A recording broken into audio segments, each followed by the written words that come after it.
What's up, everybody? Welcome to Into the Necrosphere, episode 53, and the fourth installment of my hard as fuck countdown of my top 50 favorite death metal bands. Joining me today is Kelly Shaefer of Atheist and Till the Dirt. Till the Dirt being a new project that Kelly has been working on, which we speak about at length during this interview. And if you stick around to the very end of the episode, I will also play a Till the Dirt track, which, trust me, you are definitely going to want to hear. As it turns out as well, Kelly was in a chatty mood, which is great. I've spoken before about the curve I go on with every guest, particularly somebody that I've not spoken to before. And normally in about 10 to 15 minutes, I know whether I'm going to have a great conversation. In this case, you'll kind of probably spot, if you're watching this on YouTube, a big grin get plastered on my face around the 2-minute mark because I just knew it was going to be a good one. And if you had a look at the length of the show, you'll know that you're in for a lengthy ride during which many laughs were shared, stories told, lots of classic death metal discussed, and we also spoke at length about Atheist, obviously. So, if you're a fan of Atheist, if you're a fan of badass music generally, then this is going to be a show you are thoroughly going to enjoy. Next week's guest is going to be Tony Campos of Static X. We're going to be talking about the very first Static X record, video games, death metal. I did say, you need to indulge me in one non-necro, non-grim guest every year. This is it, although it turns out that Tony's a great dude, and he's also into a lot of very cool old school death metal, so we spoke about that. And then obviously, because this week is a death metal special, we're not going to do any demos or reviews, just in part because you're already going to hear my yabbering for the better part of 2 hours, so I would assume there's only so much that you can stand. Next week, however, I'll review the new Anal Nathrak, and I'll also do an extra lengthy news rant to make up for the lack of one today. Just a couple of quick housekeeping announcements. If you've not yet done so, do subscribe to the show on social media. I'm on Twitter at iNecrosphere, at Instagram under @Into the Necrosphere, and same for Facebook. Also, remember, if you aren't a subscriber yet, then you can do so on Apple, Stitcher, Spotify, TuneIn Radio, Castbox, YouTube, of course, and pretty much anywhere where you consume your podcasts. And also visit the Teespring store if you want to buy Into the Necrosphere gear. So if you like the logo and you want to get yourself a swanky new Into the Necrosphere t-shirt, hoodie, face mask, yoga tights for the ladies, then that is the place to do it at. Also, finally, if you're in a band and you have put together something new, you've been in a studio, recorded a demo, and you're thinking to yourself, what is the perfect way for me to really get the demo under the noses of the right people, then send it to me at intothenecrosphere@gmail.com. And if I like what I hear, I will feature it on the show. And if I really like what I hear, I will invite you on the show to be a guest. On that note, thank you so much for tuning in. I'm pretty sure you are going to love the next 2.5 hours. Welcoming to the Mean Street Studios for the very first time, Mr. Kelly Shaefer of Atheist.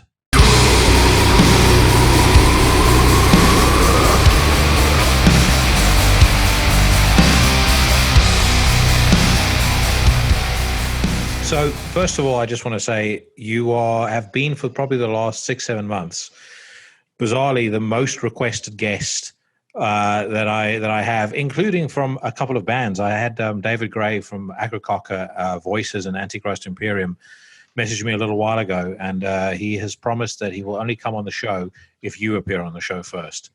Wow, that's amazing. It was quite ironic when Marco introduced us. I was like, yeah, man, there's a lot of fucking people that want Kelly from Atheist on. So thank you very much for taking the time to come on. And my pleasure. Yeah, and when you said you tend to be a chatty Cathy, I'm very pleased to hear that, because that's kind of how I run the show. So I hit record and we go. If we go down any rabbit holes that are potentially career limiting, then I can. I very rarely have to do that. So there's 3 reasons for the conversation today. One is you very kindly volunteered to run through numbers 20 to 11 on my death metal countdown. We want to talk obviously about Atheist, because you guys appear on that list as well. And then the other thing that we want to talk about is your new project. I guess let's start there because it ties into the general question that everybody's asked in interviews nowadays, which is, what have you been getting up to during the lockdown? And you sent me some demos of your new project, Till the Dirt, which sounds fucking awesome. Thank you. Thank you. But I'll defer to you to kind of give a view on what the deal is with the band, how this kind of all came about, and just kind of give people more of a view of what it is and what to expect. Great. Yeah. So I, obviously like everybody in the quarantine time, have a lot of time on my hands, and I was writing on my laptop for a new Atheist, and I had compiled about 3.5 hours worth of riffs and stuff, for the new album. And, I started writing, and I wrote these 2 songs, Outside the Spiral and Bring on the Gods. And they just had they had a different feel than all the other stuff I was writing.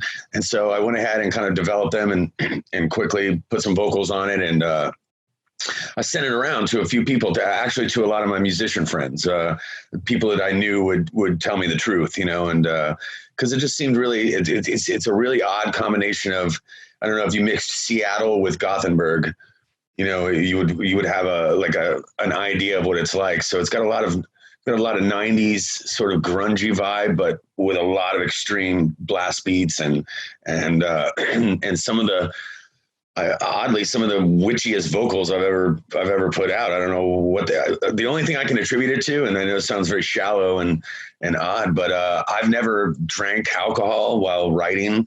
I've always been a pot smoker, and so I never played. Like, I'll perform on have shots and all that, but never have written and recorded any music while drinking. And I never drank at home in my whole life, So this quarantine created this scenario where, I'm going to have some cocktails at home and Jaeger bombs, I'm drinking Jägermeister, and I don't know, it created this different tension in my writing, and Till the Dirt was born, and I started writing, and in the course of the month of August, I wrote 11 songs, and demoed and recorded all of them, and just got really, really excited about it. And I'm up to 14 songs now. And so I was like, after sending it around to some of my peers, I felt really good about it, and got a lot of really great response out of it. And so I talked to the guys in Atheist to see if they would help me if things went well and we were able to get out and go on the road.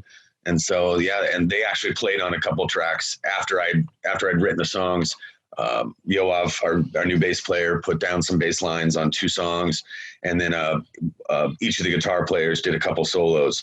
And so it's just turned into this really organic thing that happened really quickly, a lot like what happened in 1993 with Elements. We wrote that whole album in 40 days and recorded it, and I like to be under that kind of pressure. It creates diamonds, I think, and I'm sitting on a really banging record for this new thing. I certainly wasn't planning on it, and I like that too. The spontaneity of it, and just being able to, just music is this weird thing. With me, I've always been a songwriter and always writing lots of different kinds of songs, and a lot of the stuff I write is outside of the Atheist stuff.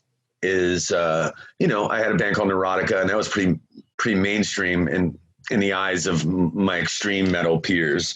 And no, I've never gotten a response like I got out of these Till the Dirt demos. And so I went ahead and made a little, just a little visual to go along with it, and stuck it up on the internet, and the response has been really tremendous. So I'm excited about it. I can definitely hear the spontaneity, and it's obviously Outside the Spiral was the first song that you sent me. I listened to it Friday morning, and then I said to you, I went and fired up the hi-fi behind me to give it a proper listen.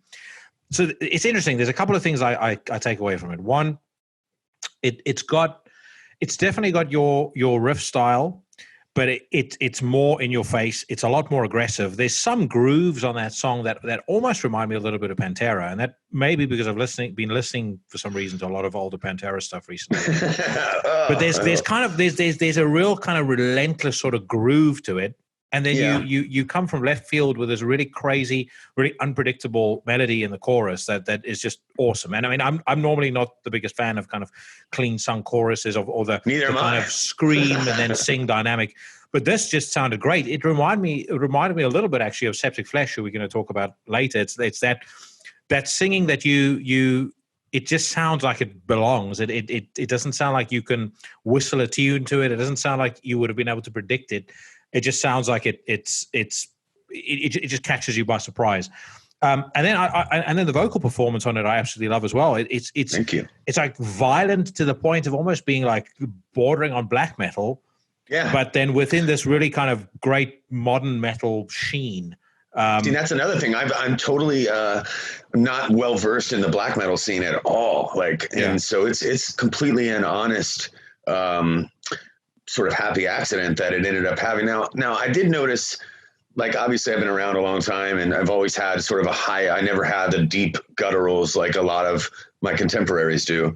And so I did find through the years that a lot of black metal bands had that same kind of high witchy, which I've always kind of preferred. And absolutely, we all owe that to Millet and Creator. I mean, that was the first, when I heard Pleasure to Kill, I was like, that's the kind of vocal style that's more my, it's easier for me to do that. And it sounds more, feral and sounds like cat fighting, and I don't know. It's there's something about it that kind of was intriguing to me. So I did notice that about black metal, but never really listened to all that much of it. Only the bands that we would, play with and on festivals and stuff like that, I would catch it. So I had the gist of it, but I didn't count on writing an album. And this whole album really does have that vibe. If you were to take a black metal band and mix it with Alice in Chains, or Soundgarden, that's a perfect description.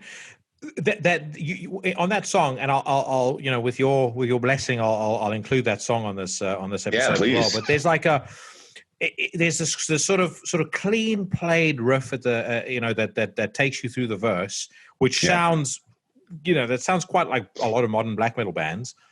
And then you go into that really sort of energetic, clean sung chorus, and then, as I said, it's all wrapped up in this almost Pantera like groove. It's fucking fantastic. I know you sent it around to a lot of your a lot of people that your confidants.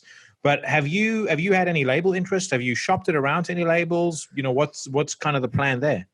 I'm in the process of doing that now, and I've sent it around to a couple. It's a bad time for labels right now. It's difficult to sort of get a deal. I do hope that this pandemic hasn't completely destroyed our industry to the point where it's that difficult for them to sign new acts. But I also and I'm going to be super candid about it. It's kind of something that pisses me off a little bit, to be honest. Because I've been around for a while, and because I'm not 22, for some reason they have a hard time swallowing the fact that that I could take this new band and this is really something different, and it's completely different than Atheist, but it has a sort of a nod to Atheist in the intensity of it. Yeah. But a lot of my peers and a lot of guys, including guys like Gene Hoglan, Steve DiGiorgio, guys that I respect a lot, were like, wow, dude, this is really different. There's nothing out there like this. This just a really odd combination. So I really thought I would have gotten a better response out of the labels. Now everybody's kind of keeping an eye on it. When I did shop it, I only shopped 4 songs in the beginning. I have 14 songs now, so it's really a full album. So that also might have been the reason why nobody's necessarily jumped on it just yet. But I do have a couple of offers on the table, and I'm just kind of waiting it out to figure it all out. But I'm excited about the response from the labels so far. But it's hard for them to act on things right now. I think that's what it is. Like, all the labels that I sent it to have all come back and said, wow, this is really, we don't know they don't kind of know what to make of it. And again, that falls under my whole fucking career, where people are like, whoa, what is it? I don't know what it is. Who cares what the fuck it is? Just turn it up. Does it move you? Does it make your hair stand up? Yeah. And who the fuck cares what you call it, And I hope I can cuss on your show. Can I? No, absolutely not. Oh, mate, I'm such a fucking foul mouth. Everything goes on this show, so go nuts. Awesome. Yeah. So I'm looking forward to getting an album out. Really, it's demoed and very listenable. The demos are, and so if I don't find something in the near future, I'm writing so many songs that I can take an EP of these songs and put it up digitally. Through a company, like Blood Blast has offered a digital deal, and so these days, 85% of people are ingesting their music, by streaming. And it's unfortunate on the money side of things for artists, but if that's the game, then that's the easiest way to get them. At the end of the day, I just make music for people to hear. I'm not trying to be a millionaire. I'm not trying to, but I like to be able to tour, and I like to be able to play music for people. And, I need a partner in doing that. It's hard to finance that as as an artist and as a normal person. So labels out there, if you really want to stick your toe in a fucking different pool of metal that really hasn't been done, then hit me up, because it's the whole album is really, I'll send you, after we get done with this, I'll send you the folder so you can check out the whole record. And awesome. It's got a lot of, it's just super violent. And I worry that when you say Pantera, people will be like, so, and I appreciate Pantera for those grooves, for the, I'm broken, that fucking riff, and I'm broken. I don't give a shit how metal you think you are. That fucking song, that's as metal as any metal out there. What I appreciated about them was that fucking thick ass groove that they always had, and those riffs, Dimebag always had one riff that was like, kind of that you could just ride on forever. And, I didn't certainly intend on and it sounding like that, but I can get where people have mentioned also, like older Marilyn Manson vocally, with the choruses, with the singing. So like this mixture of Lane Staley and Marilyn Manson meets black metal. Yeah. Just, I'm sure people will scratch their head and be like, I don't know what they need to hear it, because as you say, it's something that sounds unique. It sounds especially unique for the year and now. And what else? I'm sorry to interrupt you, but it's also really rough. Yeah. It's like each one of these songs are done in about a day and a half while drinking. It's raw, and it's honest. And how hard is it to find a recording these days from a band that literally was done. I was done sitting just like we're sitting here right now on my laptop, on this very laptop, and so you don't have time to not be honest if you write songs like that, where you just sort of spontaneously combust and then put it out and then let people hear it.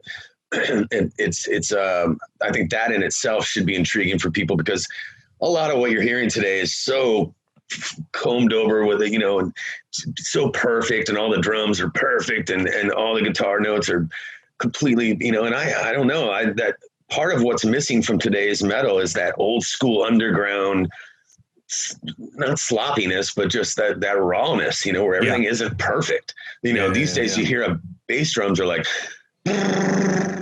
this sounds like a video game sometimes, and kind of, it just doesn't have any soul. And I have roots in like old Maiden and old Priest and Sabbath and Zeppelin.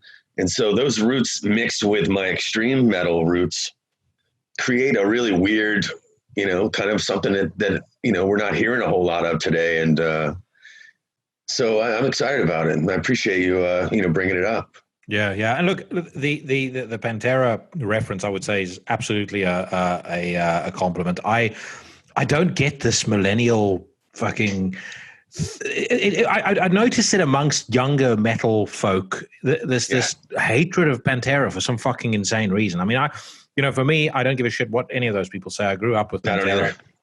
They guided and nursed me through high school for the most part.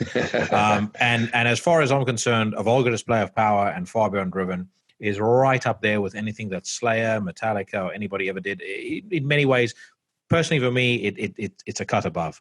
Yeah, so, I think that there's no way you can sit and listen to that record and not bang it out. I mean, like, especially Vulgar Display of Power. I mean, like, That's just, and dare you take your band that you think is so cool and follow Pantera.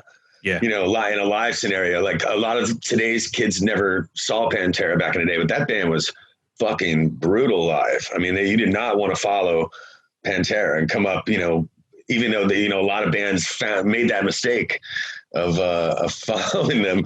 And even not that Skid Row wasn't a great band, but I was good friends with Scott from Skid Row. He lived here in my hometown, and when we were having dinner, and one of the reasons why Skid Row was a band that sort of rose above all the other 80s bands was because they toured with Pantera, and Pantera opened for them on a tour and just lit them up, and then they were like, what the fuck is this? I mean, you can imagine Pantera in the early days when Phil was in great shape and he was singing his ass off, and the band was just on 11. They were unstoppable live, man. And you definitely didn't, you didn't want to be fucking docking and roll up after that, No, definitely not.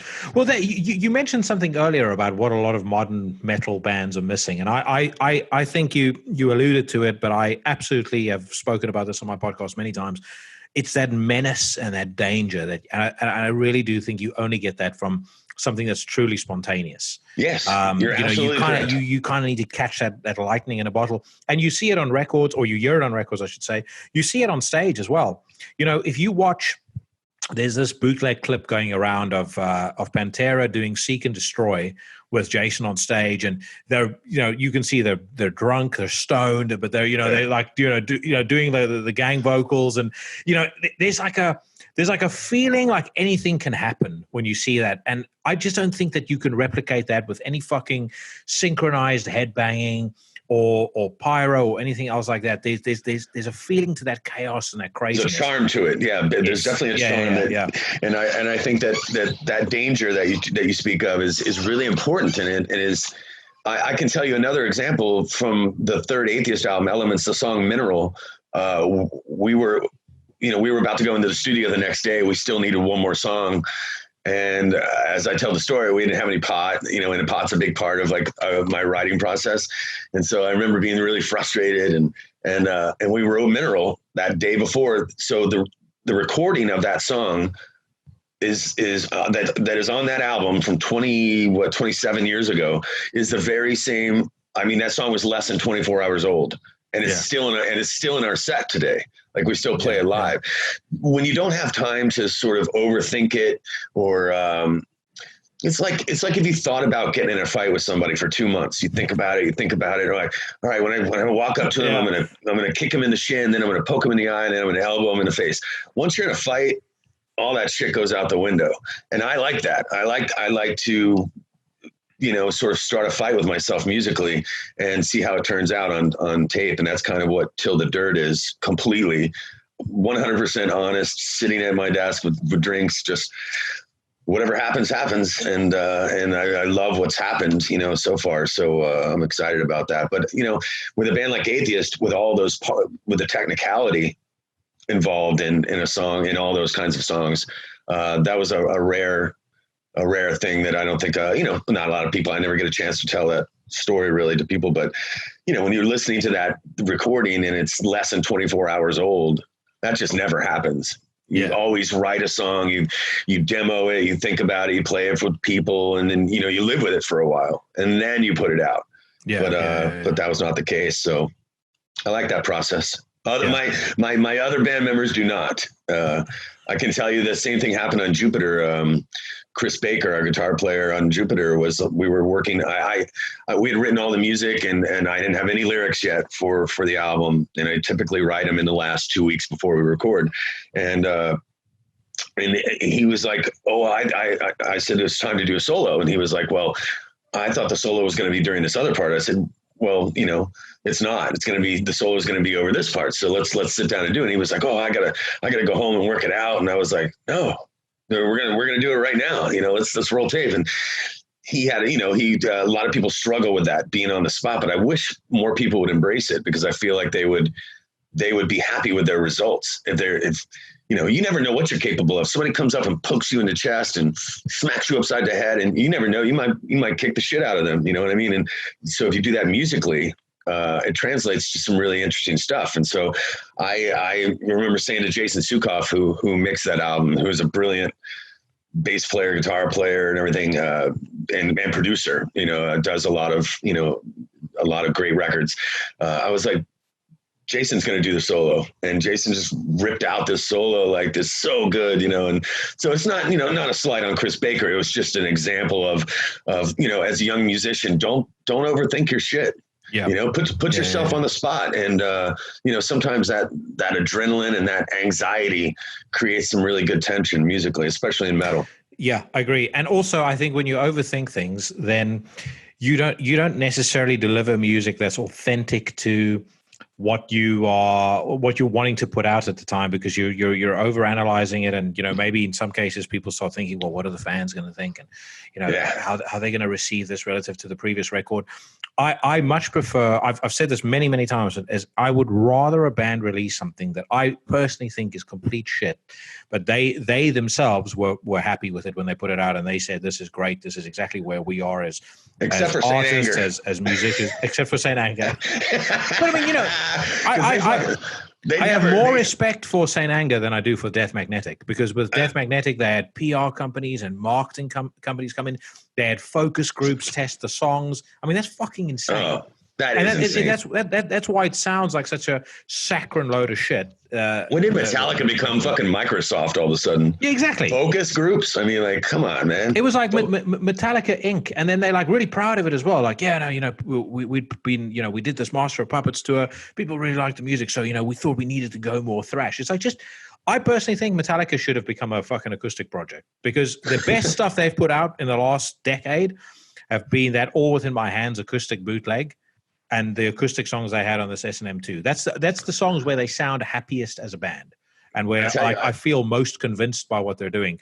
But in terms of them being the type of metal band that made Master of Puppets or Ride the Lightning, I mean, those days are fucking long gone. Well, you know how they could get those days back, and I've said this often, I think, and they have the ability to do this, is to put themselves in a bubble. Yeah. Rent a house like the Chili Peppers did with Rick Rubin, put the studio in the fucking house, everybody live in the house for 6 months, and that's how you write the record. You know what I mean? And give yourself a limited budget. You know what I mean? Like, put yourself in that scenario. I think, and they could even film it, and it would be brilliant. Almost like Real World. You know what I mean? Like or Big Brother, so to speak, where people could sort of watch the process. So that would put tension on it as well. Watch the fighting and the problem. Obviously, they're all quadrillionaires, so they're not going to do that. But if they did, that's the problem, man. If they did, they would get that's what creates those first and second records from bands, is the being broke, being tired, being frustrated, being hot, being, in Florida, people always were like, God damn, why is all the music, well, we were in warehouses. It was about 110 degrees. And, when you're arguing and there's tension and it comes through the music. And I think a lot of Florida bands were, we had no choice but to practice in these storage warehouses, essentially garages with no AC.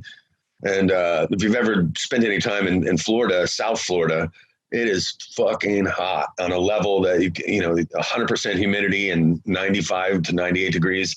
That'll create some tension. Yeah. Yeah. So, You just nailed something that I've said on many occasions a second ago, and that is they are quadrillionaires. As soon as you have too much money, I just personally don't see how somebody that rich and that comfortable in life can muster up the level of authentic hatred that it takes to write a record that is convincingly angry and violent. If we spoke about Vulgar Display of Power. Imagine if those guys were multi-millionaires when they did that record. It would never have sounded the same. No way. There's not a chance. And it's, good, bad, or indifferent. It's just the way it is. It's art. And art has a way of reflecting where you're at, inside and in your environment and your surroundings. And, I think more bands need to put themselves in that position. If they really wanted to capture their early authenticity, then that's the perfect way to do it. And, why Metallica's tried every other experiment, for fuck's sake. They had, that movie was painful to watch. Oh, dude, it was one of the most devastating things of my adolescent life, because I'd been such a fan of that band, and Me too. I mean, James especially, used to be a real hero of mine, and I remember watching that and telling my friend after that, I've never been so fucking depressed in my life. Seeing a guy who was my hero be such a complete penis. It was like walking in on your parents fucking. It's like, wait a minute, what happened to James Hetfield? Who the fuck is Lars? And what a dick, and and poor Kurt, Kurt just wants to surf and get high and make metal, and then you bring in Robert Trujillo, who I spent some time with in 2002 when he was with Ozzy. We toured together while he was still with Ozzy, and I was with Neurotica. And so I spent a lot of time, hanging around him, and was really happy for him that he got that gig, and he's just a really nice guy, great bass player, been around a long time. And but that's just way too much information internally for a band that's a mess, that was a mess sort of as a marriage, it was tough to watch. So you'd think that they would be up for an experiment, like, let's rent a house for 6 months and throw some cameras in it and put ourselves on the spot and really, sort of shine a light on our ass and see how it looks. Yeah. No, I think you're right as far as that's concerned. But like I said, I think when you're that, it'll never happen. Yeah. When you're that rich, it's hard to muster the rage, mate. The way that record labels should manage bands like that is they should say to them, listen, we think you're getting too successful. We're going to keep all of your money in an investment account, and then once you retire, you can have it. But until then, we don't feel you're going to be effective if you can drive to the studio in anything other than a fucking Hyundai. Then we just don't think that it's going to be the right artistic motivation. Jackie, I think labels have been doing that for a long time anyway. Here, we're going to hold on to your money for you. Very few of the guys actually, get to that level with Metallica. But yeah, so I'd like to see them. I don't think they're ever going to recapture that spirit. But man, they sure were important to my upbringing. The early Metallica stuff was really just very important, and in the way they recorded guitars and stuff as well. I really enjoyed that the difference between Maiden and Metallica was the way James stacked his guitars, like, multi-tracking his rhythm guitars made it sound so fucking thick and huge. And then from there, everybody's just, taking it to whole new heights now. But nobody had a thick guitar sound like that. Nobody played 12 tracks of guitar exactly the same, 6 per side.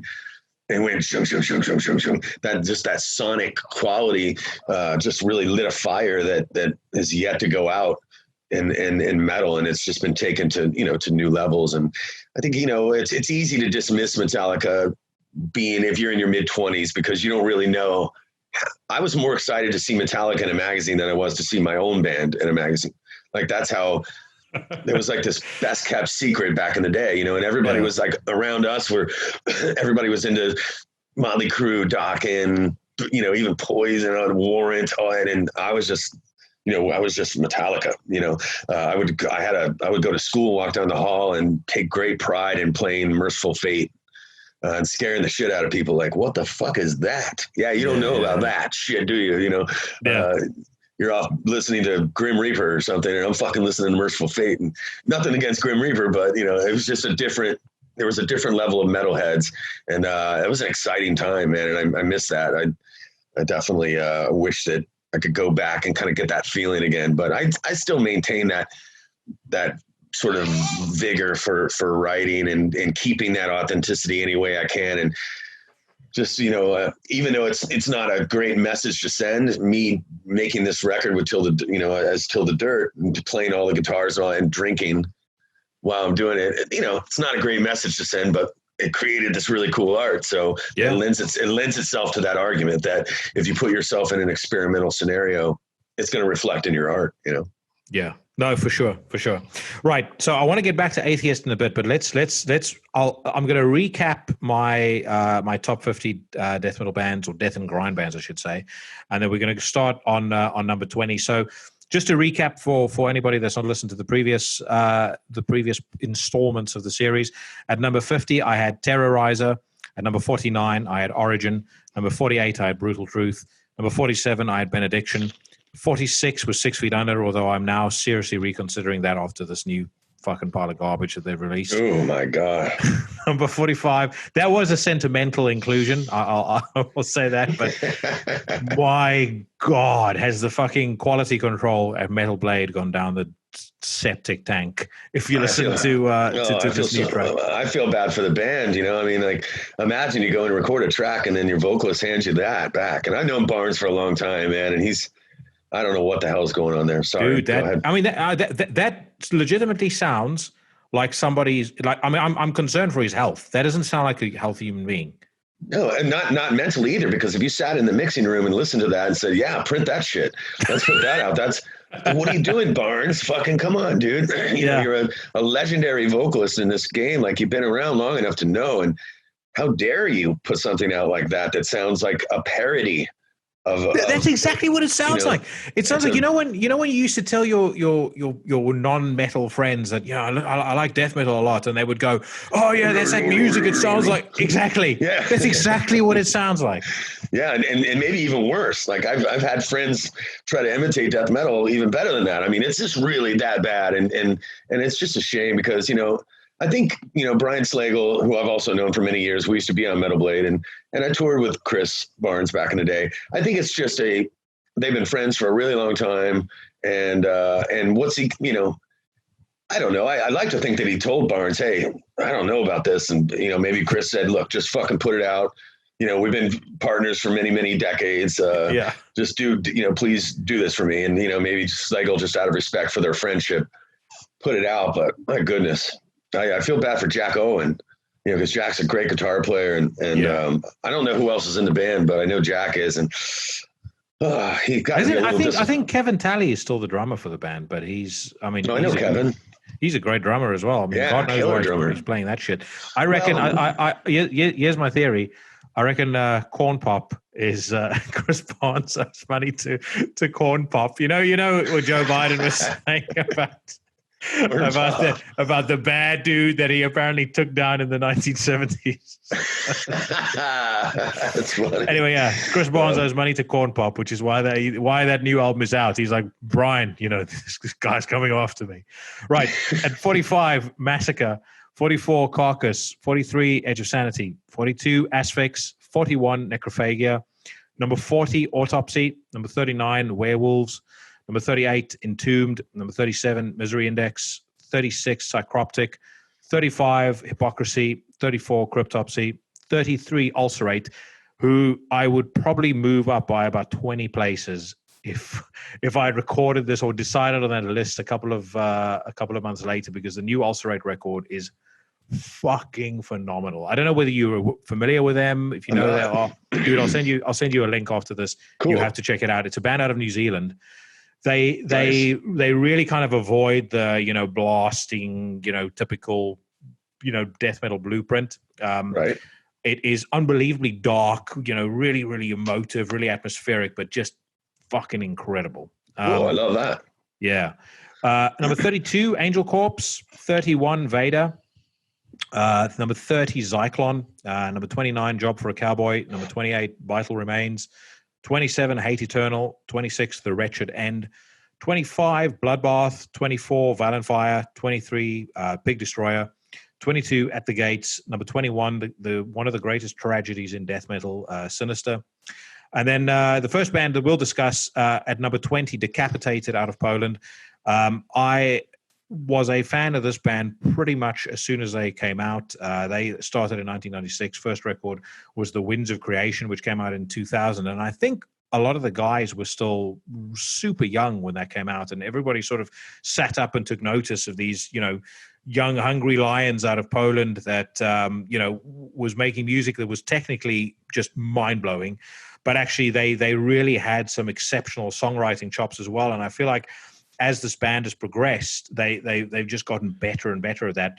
I feel like the highlight of this band's career, without a doubt in my mind, is Carnival is Forever, which I know got some mixed reviews because it was a real departure from the stuff that they had done previously, but it was an album that they recorded in the wake of their drummer, Vicek, passing away. So I think there's an awful lot of emotion on the album, but I think at the same time, I like the originality, and this will hopefully be a kind of repeating pattern on this list that you'll notice. But I don't like kind of cookie cutter death metal. I like death metal that sounds menacing, but I want bands to really focus on songwriting. I can't stand bands that are content to blast their way through 10 tracks, and when you get to the end of it, you kind of like, I can't remember a single note off that album. It's the only way this music moves forward in the next 10 years. Bands have to find a way to make it something you can grab onto. You can't just have this. You can't play any faster. All right, you're at 320 beats per minute. Good for you. I often say, you don't bang your girlfriend at 320 beats per minute all the time. You know what I mean? Like, eventually you slow that shit down and you have dynamics in your fucking, So, odd analogy, but it's really important that you have that break in the action and understand, catchiness. And something that I do think that on this Till the Dirt stuff, not to go back to that, but has a lot of that catchiness. Yes. But that comes from old roots, Zeppelin and Sabbath, and where catchiness was kind of important.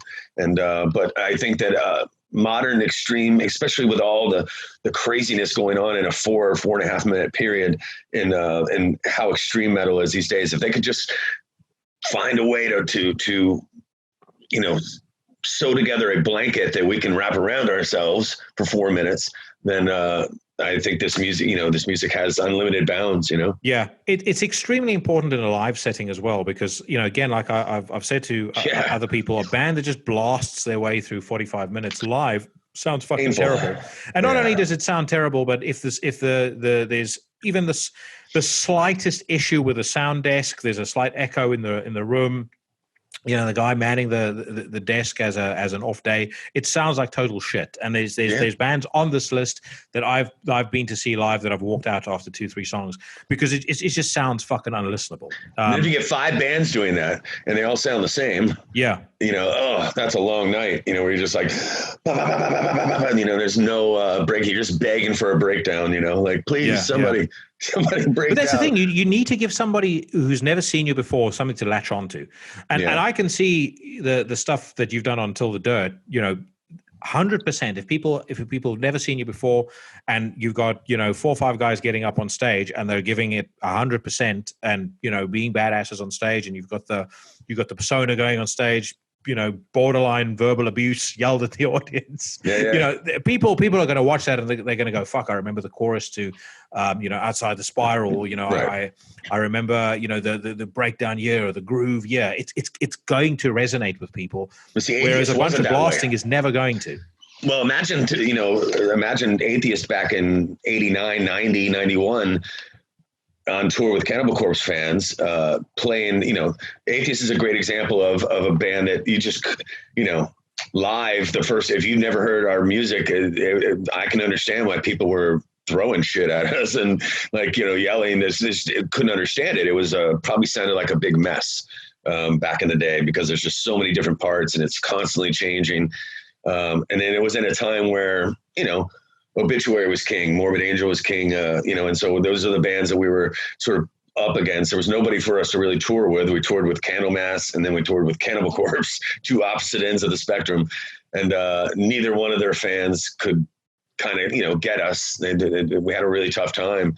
And, so all that didn't happen until music started to become more complicated and more textured and people became accustomed to listening for things instead of just having sort of background metal that you can just kind of, easily ride on, but we were definitely a victim of exactly what you're saying, where, in these days it's with speed. Everybody's just all about speed. And they've also taken a lot of the oomph out of kick drums in order to be able to hear the speed.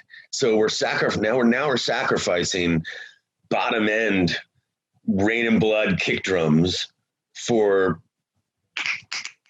what sounds like snapping fingers, when I talked to some younger bands about it, I was like, I'm all for a click in the kick drum, because it's really important for the definition. And that's one of the greatest things that Scott Burns and More Sound Studios was able to do. They were able to capture fast bass drums for the first time. And you could hear all that articulation. Whereas a lot of the European production back in the late 80s, mid 80s to late 80s was even early Metallica, Fight Fire with Fire. You listen to those kick drums, you can hear the difference in the kick drums, because these days everybody's playing with triggers. So the bass drums sound exactly the same, but on Rain and Blood, those aren't triggers. On Fight Fire with Fire, those aren't triggers. Those are, you have to hit each drum exactly the same. And that just never happens. Your feet are different. You're going to put a different amount of pressure, so it emits a different sound. These days, they're just going so fast that they had to pull sort of pull the bass out of it and create more click so that you can hear. That's the thing. You mentioned Metallica. I mean, to this day, I think the last verse in Seek and Destroy is more aggressive than 90% of new death metal that I've heard. And that's like a simple, very, very simple beat. But as you say, the bottom end is there, all the elements that need to be there to make for something that's impactful and really kind of slaps you in the face is all there. It doesn't need to be played at, 9,000 beats per minute. No, but just doesn't. What's your experience or your view of Decapitated?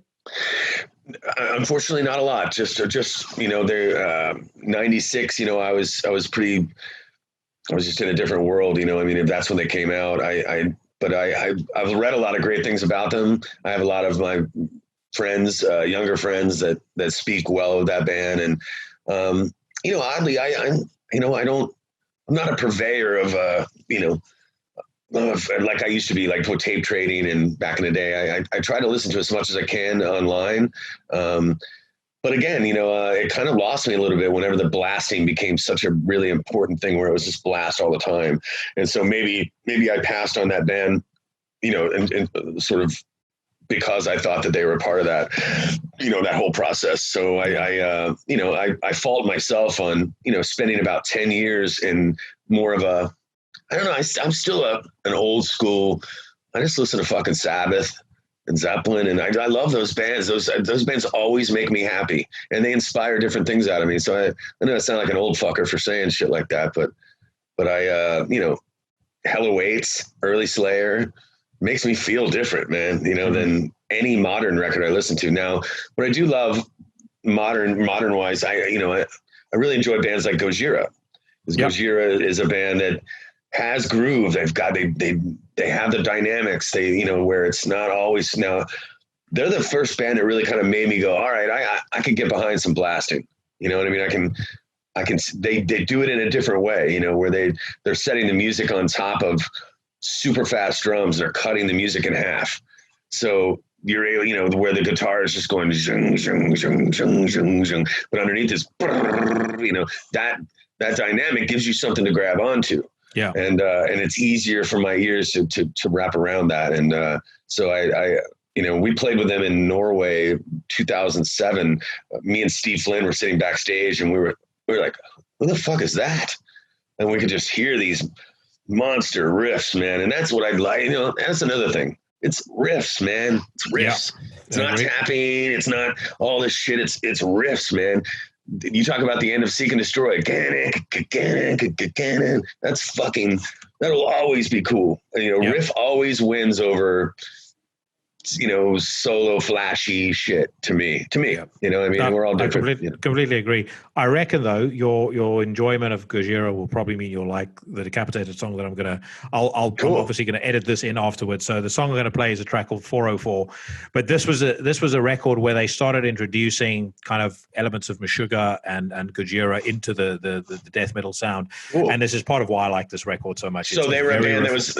Were they important in that movement? I mean, were they like pre Gojira? They were pre Gojira actually, and they were important in the movement. But I think they've kind of reinvented themselves, and they're still important. They're not necessarily as influential as some of the other bands that are on the list that I'll talk about. But ultimately, the criteria here for me is what I enjoy most. And there's a lot of influential bands that I think are overrated garbage, and they haven't grown old very well. I think this is an album, for me that just I'll always love it. It'll always have a very soft spot in my heart, and it's like I said, when you hear the track, you understand what I mean. So the song I will edit in post this recording is a track off of Carnival is Forever. It's called 404.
So we move on to number 19, and this will be a band you'll know more than Decapitated, Suffocation.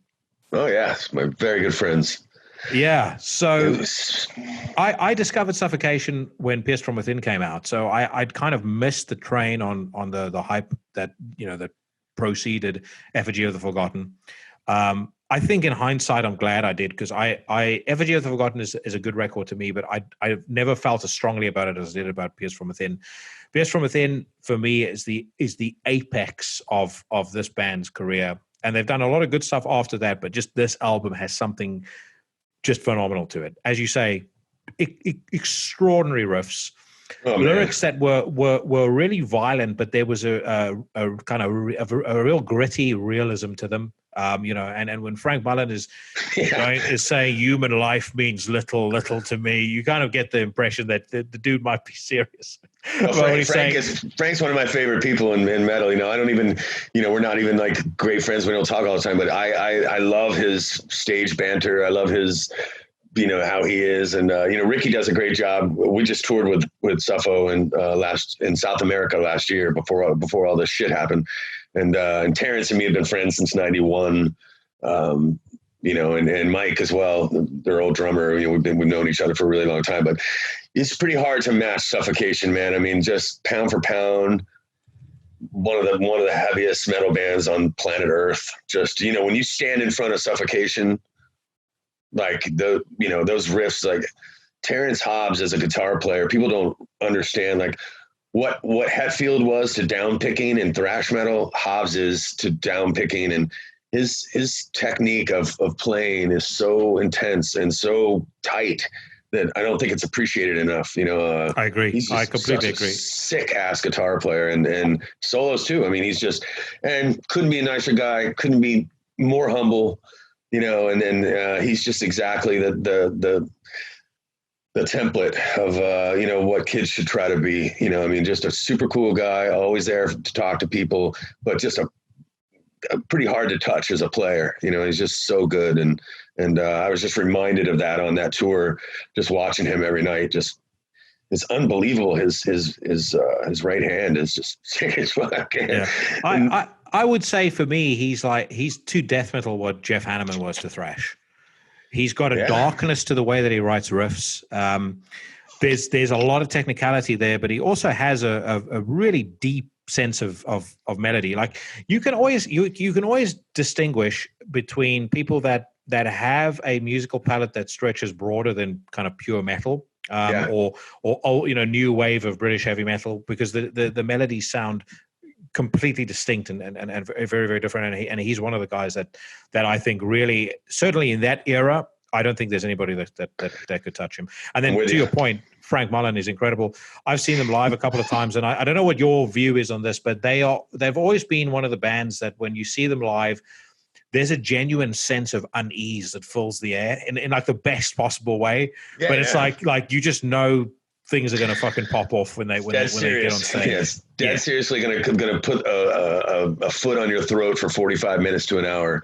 So get all the air you can, because they're not going to let you up. I mean, every song too just pounds you into the dirt, and that, that's kind of what you want. You want to have that kind of experience live, and there's a lot of dynamics. It's not just all blasting. It's in those moments where they come in, with those halftime parts and the breakdowns, the old school breakdowns. It's pretty unstoppable live, man. And on a massive PA system in a theater. We played down in Santiago, Chile, and in a really big place. And those riffs translate well in a big room. It's cool. Awesome. All right. So off Pierced from Within, this is my favorite Suffocation track of all time. I prefaced the lyrics earlier. This is a track called The Invoking.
Okay, so next up we've got Gorguts, a band who were quite similar to Atheist in the sense that they've not exactly been the most active, but they have got an enduring legacy and influence over the scene that kind of seems to get more and more as time goes on. Well, do you know the history? Like they did that tour with us in 1991. No, I don't actually.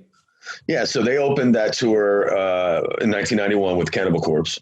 And so it was Gorguts, Atheist, Cannibal Corpse. And at that time, Gorguts was a very straightforward, Luke was just a skinny little kid who looked a lot like Bon Jovi. I always remember, because you see him now, he looks like he just came out of the mountains, but he was this fresh-faced, handsome guy. And so I remember Kerrang did this death metal hunk of the month.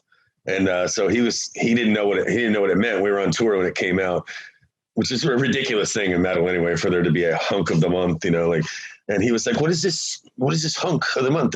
They think you're a good looking guy. They think you're a handsome kid. So anyway, but he was really into, probably, more the Sodom type of metal, they were very sort of basic. And I didn't see them again until after Atheist had broken up, and we were in Cincinnati with my other band, Neurotica, and we had a day off, and I saw that they were playing a club that we had just played at, and I went to go see them, and I was like, holy shit. They really evolved into an incredibly complicated band, but that's not how they started. I don't know what the name of that first record is that they did, but it was in the very, very, very beginning of their career. Yeah, so first record was, bear with me 10 seconds and I'll tell you, Considered Dead, and they came out in 1991. I think it was a standard fare. It was a kind of a standard fare. It was good, and I enjoyed them, but it was it was a la Death. That was his hero. Like, as a matter of fact, I remember a conversation on the bus with Luke where we were shocked that his musical history started with Death, and I was like, you have to listen to Black Sabbath. You have like. And I think, I don't know, I haven't talked to Luke in many, many years. And I like to think, maybe he left that tour and took my advice and went back and listened to some music pre-Death. I just feel like it's really important that everybody should have, the deepest roots you can get, to help your. Yeah, I agree. Got to know where shit has been to know where shit is going, So, but man, I'm super proud of his place in metal history now. He deserves it. It was always a very nice guy and super brilliant. I know he got into like a lot of wood carving, and I've always admired Luke. I always thought he was a great guy. So I'm definitely fond of the band for sure. Yeah. And the thing is, he's also become an incredibly accomplished musician. And by the way, if you like Gorguts' newer stuff, especially the stuff of Colored Sands, Ulcerate, the band that I mentioned earlier, will be right up your street. It's that same like really musical, dark shit. I love it. But I'll go for something a little more old school on this one. I'm going to play a track off Gorguts' second record. The record was called The Erosion of Sanity. Came out in 1993 on Roadrunner, and the song I will play is called Condemned to Obscurity.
the gloom and fall of nothingness. My imagination will agonize, suffering of the psychic nightmare.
So okay, we're heading to controversial territory now.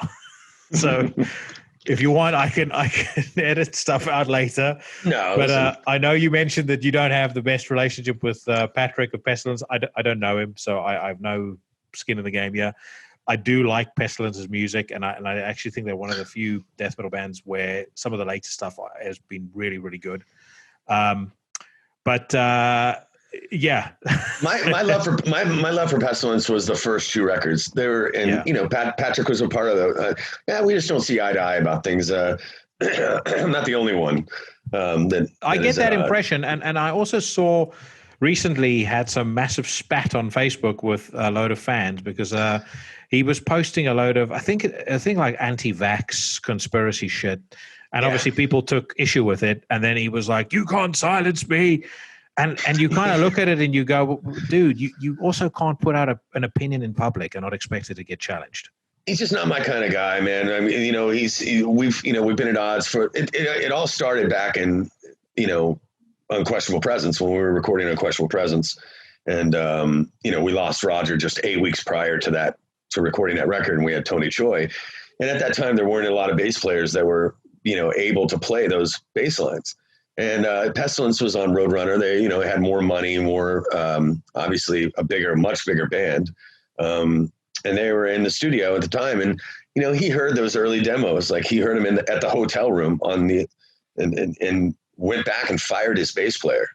Like went back to Morrisound, fired his bass player and offered Tony the gig. And I was just like, that bothered me because, we were still really reeling from losing Roger Patterson.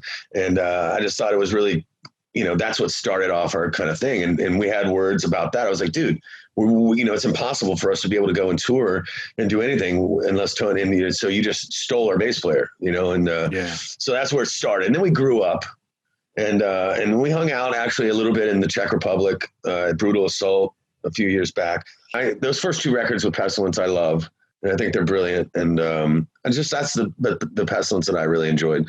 Patrick's a great musician, you know what I mean? And I can't take that from him. It's just really kind of a personal thing. And, we're just two different kinds of men. The Martin era of Pestilence and Asphyx as well is another band that I think is great. that's sort of my favorite part of Pestilence. Yeah. So let's not dwell on that. I do like Pestilence very much. They're a band that I grew up with. I'm going to go with the track off the second record as per your suggestion. So off of Consuming Impulse, which came out in 1989. Cool. This is a track called The Process of Suffocation.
right. Another band that you are familiar with, Cannibal Corpse at number 16.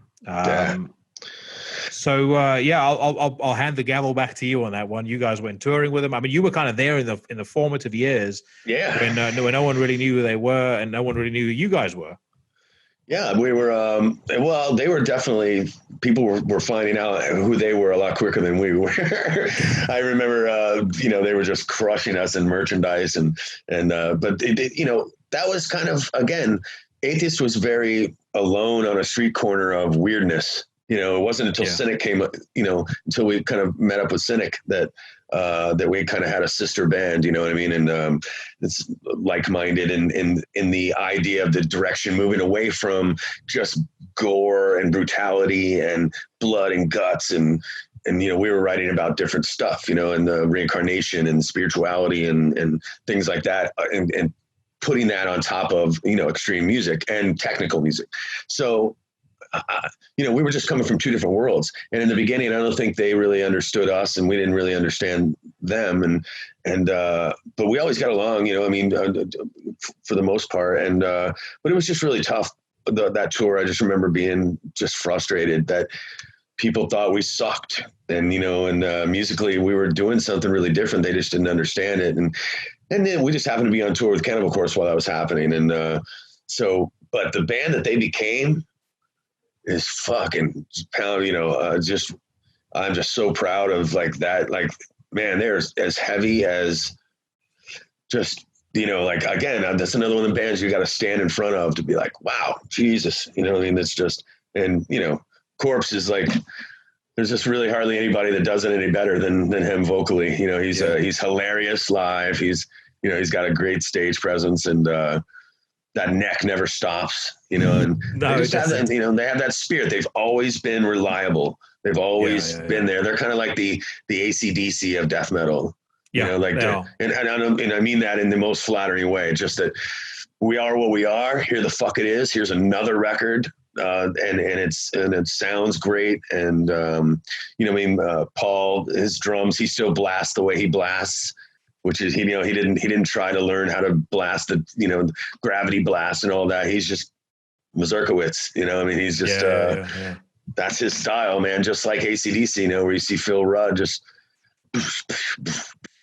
for 8 minutes, you know, solid, you know, so I have a lot of admiration for their longevity and their place. They're a very important band, and absolutely. And the thing is, you have to tip your hat to the fact that they achieved a lot of their success entirely on their own terms. You know, there was no compromise in their sound, no compromise in their lyrics. Their visual.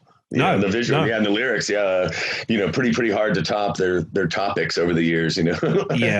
I will say this, and this is going to betray my age a little bit. Recently, and I've been thinking about it an awful lot as I was putting this list together.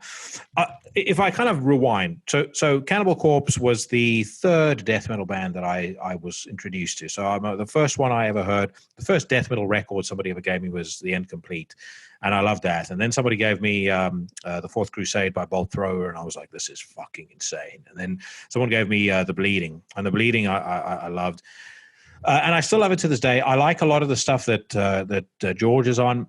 One thing that I has started to, it doesn't bug me, but I just feel tired of it. And I love horror movies, and I love dark topics to read about generally, but the gore lyrics, I find for some reason just, I don't know if it's just like I said, I'm 40 years old.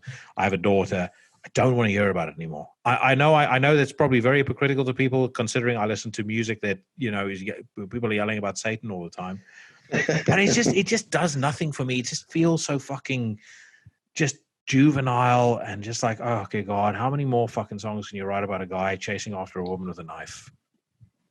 It is something that I don't understand, the fascination of the horror. I'm not even a huge horror movie fan. So I've never really understood the appeal of the gore lyrics and all that, and the, you know, meat hook sodomy, and, you know, the idea of meat hook sodomy and things like that. You know, it's an old one, but man, you know, and then I think about how, you know, Richard Ramirez and you know, all these horror movie guys, you know, the topics, the serial killers, and I think it has been played out at this point, definitely. Yeah. But I don't know. I think that they deserve to kind of hold on to their well, that's the thing too. You know, they're right to do it. You know, I was just about to say they would also be between a rock and a hard place, even if they did want to, you know, sing about something different. Can you imagine a Cannibal Corpse album coming out? And it's like, all right, guys, we're going to do Outside the Spiral. We're doing something about reincarnation. Yeah, no. So you know, I get what you mean. It's like, you know, Deicide. They're never going to be able to not sing about Satan. So yeah, it's kind of what you expect from him. And at this point, you know, it's worked for them for a long time. And you know, like, obviously, I'm sure they work very hard to, you know, I know musically, Jesus, you know, Alex Webster is just. Yeah. You know, he's improved so much, you know, and just a tremendous bass player and a great guy too. We were a little. I had a lot of hard feelings about that when I was young. I was very young and pissy, and so I was very bitter towards that tour.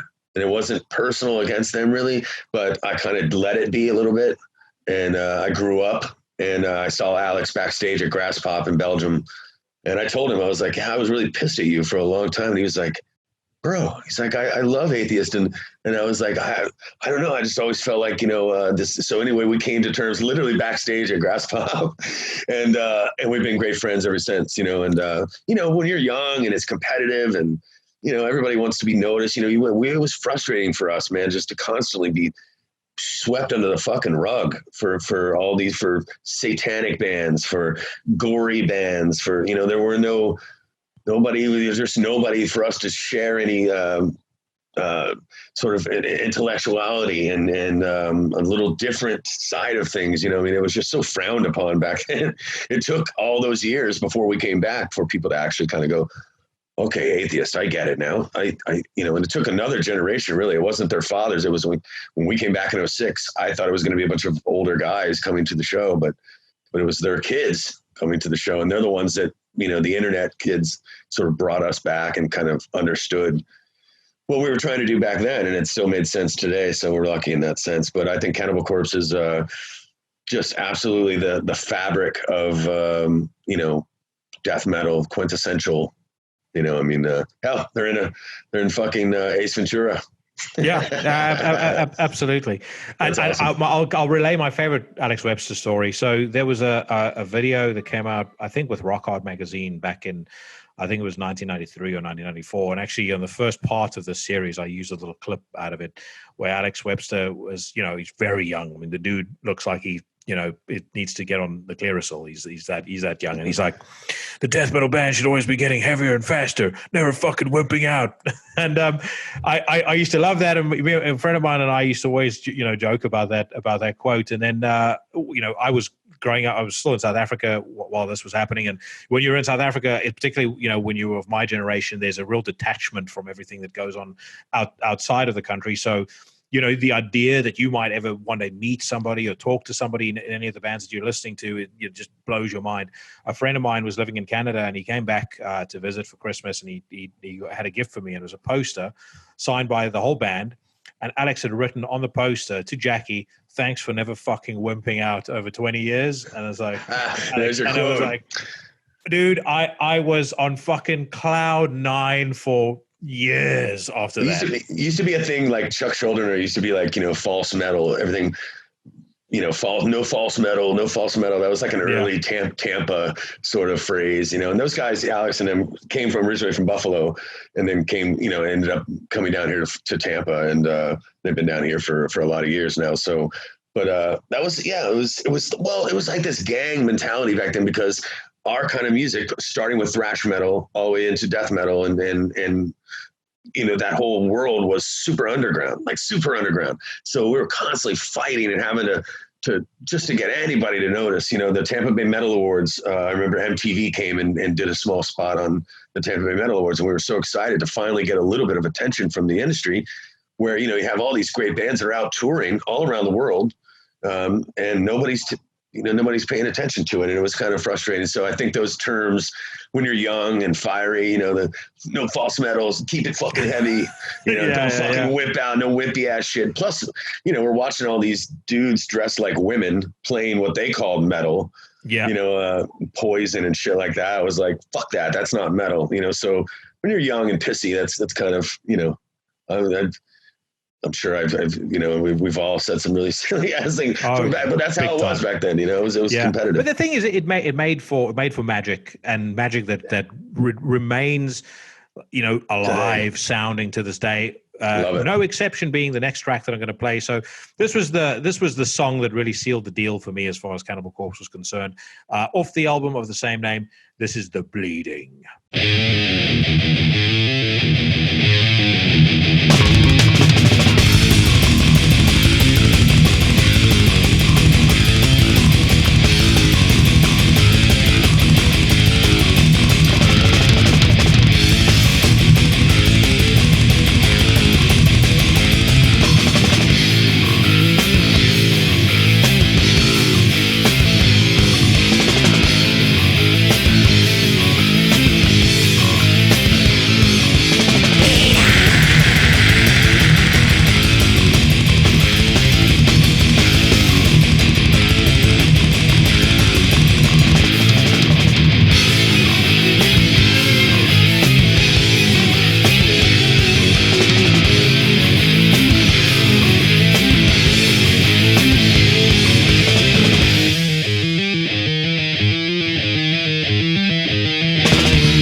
Okay, so next up, a band that maybe people wouldn't have expected me to put this high up on the list, but I don't give a shit. The band's called Lock Up.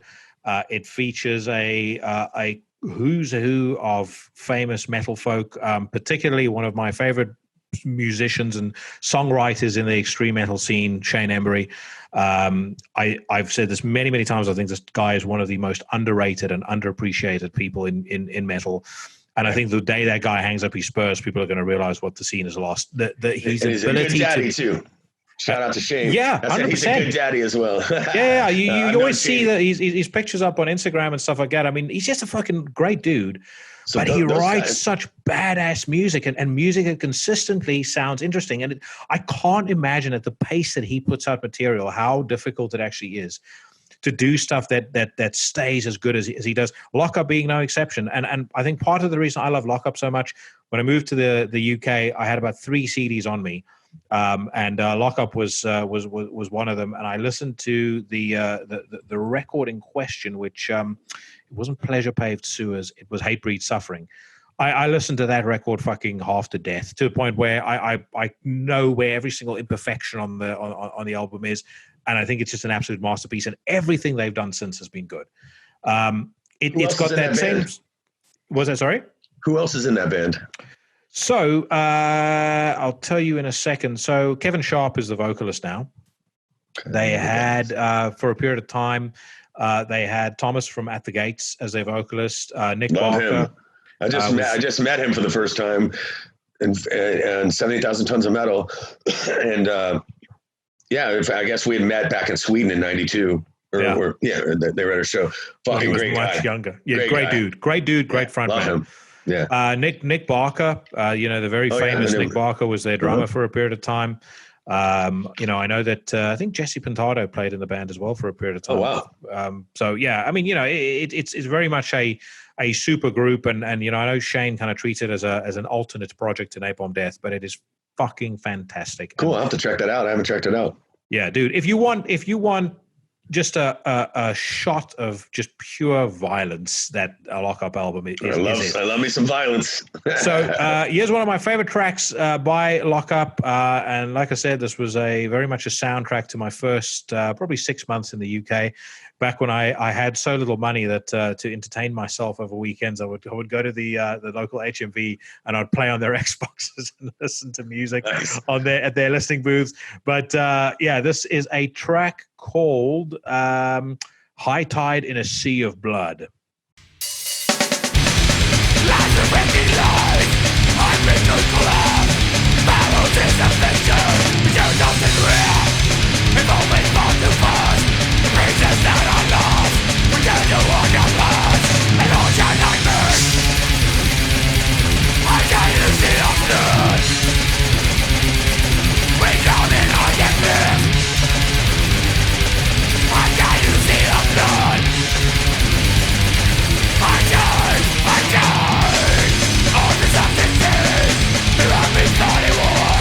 I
right, so moving on, Septicflesh out of Greece, a band who I discovered way back on Death Is Just the Beginning, Volume 3. There was a track that they included off the band's first record, Mystic Places of Dawn, which came out in 1994.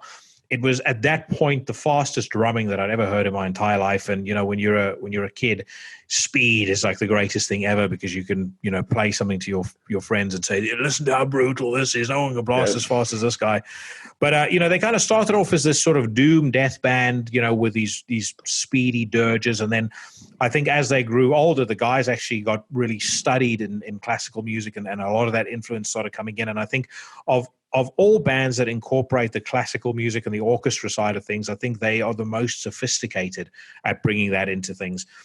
Are you familiar with their music at all? I'm not. No, I'm not. I'm sorry. I remember telling you in our pre-interview, there's a couple of the bands that I'm very familiar with. I'm very familiar with the name, but just I think again probably that's what steered me away. Just Septicflesh. I probably thought, well, probably not my cup of tea.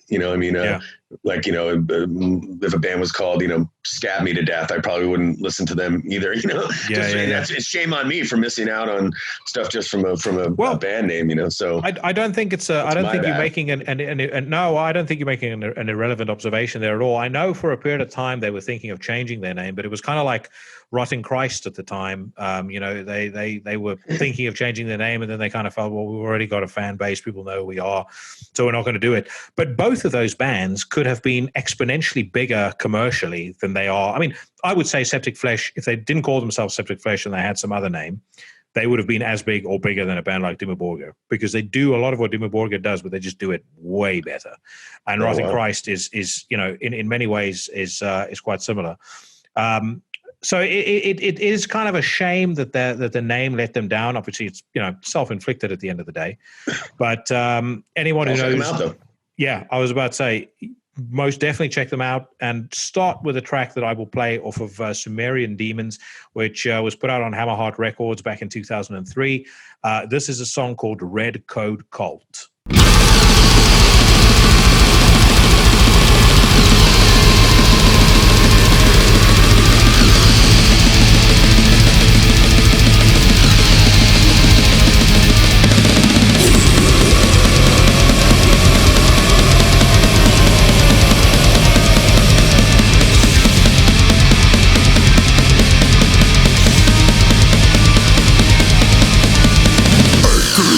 It's got the gates and all aligned. Racing on the sea, the air and it's a secret sign. The temperature is falling down, the beasting of the smoke. The god is told to sound us, and not to get denied. I'll make a variation, and found a way from life. Let's make we be our founders here, and beat this mind. Just like they're in the dawn, but the least is the unknown. The best in order, tossing on the sea of the snow.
Cattle Decapitation is the band at number 13. One of the few like modern death metal bands that I've put in. Probably another band whose commercial ceiling is limited exponentially by the name of the band. But that being said, they have been, particularly on their last two records, they kind of stepped up to being one of the biggest bands in death metal. Are you familiar with them at all? I just got off tour with them. Oh, really?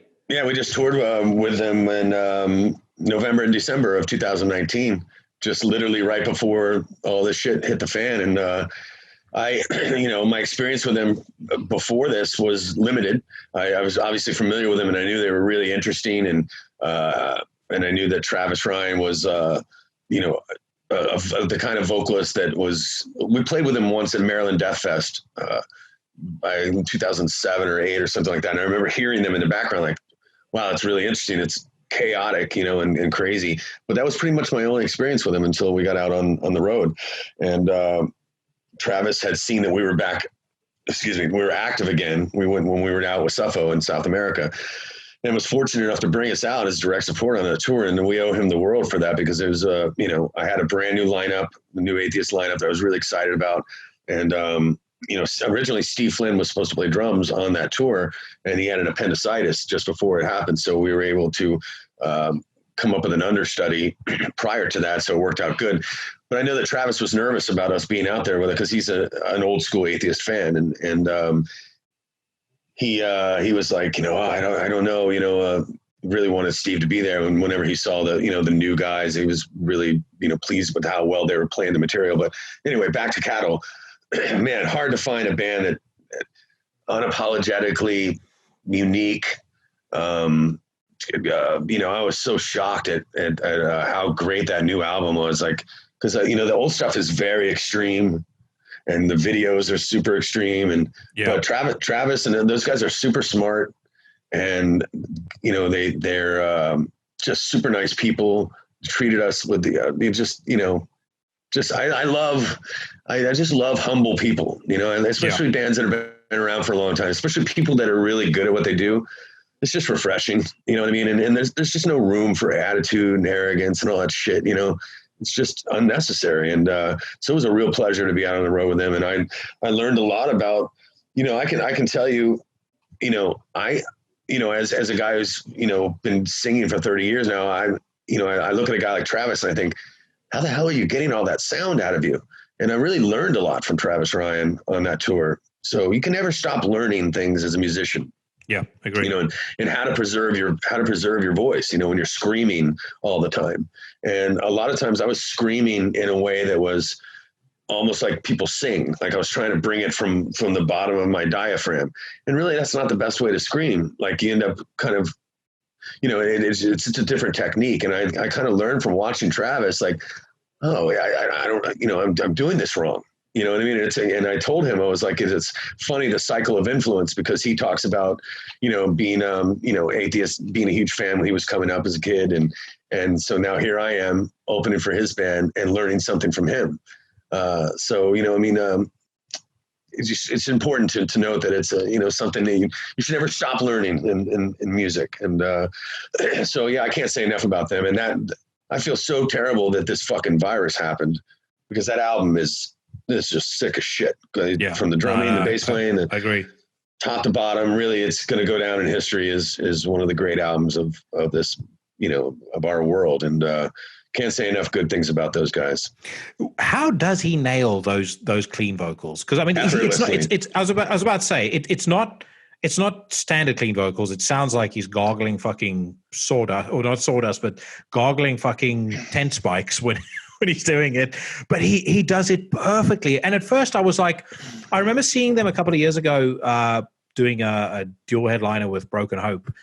And I remember watching him and thinking to myself, like, is that a backing tape? And then hearing nuances in what he was doing that was quite significantly different from the record. And I was like, no, it's not. And it's like, I can't fucking believe he's able to do this. Oh yeah. And it's all technique. And it was just something that I learned from just watching him. He's, there's some guys that are like probably really loud. Like there's a band called Vitriol that was on that tour with us. It was, and the two guys that sing in Vitriol would warm up backstage, and they sounded like two monsters were fighting in the dressing room. Like that, they're warm up every night. It was one of my favorite things about that tour. Some people are really loud. Corpse is a loud guy. He doesn't, he holds a mic. He doesn't need to be like, all up on it. But Travis just has a lot. Travis is kind of the death metal Mike Patton in a way. He's found all these different voices and I was just really impressed with all of his, but he does it, standing there it's not this like this Brutus thing. It's this technique that he has that I'm 100% fucking, I'm so grateful that I was able to watch him do it, because I can apply it to my, I actually think he should be teaching it to people to preserve their voices, because it's pretty impressive. And he nails that shit live, and he's just he's a top-notch dude, man. I agree. Here's the question though. Are you a vegetarian as well?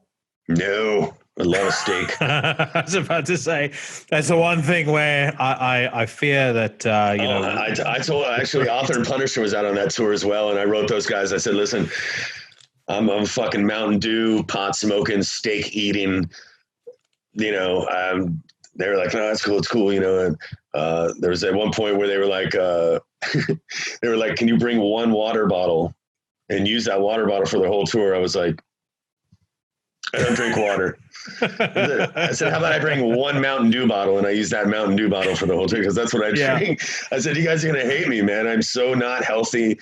I'm so not one of those guys, but just, again, Tristan from Author and Punisher, another tremendous artist that people need to check out. I don't know if you've had a chance to listen to his, oh my God. He's like Trent Reznor 5.0. Like he's he's a mechanical engineer by trade, but he created this machine that creates drums. He's truly the most industrial. He just opened for Tool right after the tour that we did. He opened the whole tour all the way out to Australia as well. And but Author and Punisher, fucking amazing artist. And that's another thing about Travis and Cattle, bringing out those different bands: Vitriol, Atheist, Author and Punisher, Primitive Man, Full of Hell. Just as a headliner, you should be creative that way. The reason that tour was so fun was because all those bands are so different.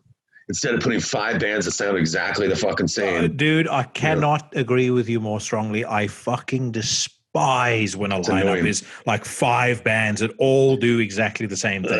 It's annoying. Yeah. And so Travis put that together, and so a testament to him on that. And once things get back rolling again, I think, I think Cattle should be absolutely at the top of the heap of things. And we were proud.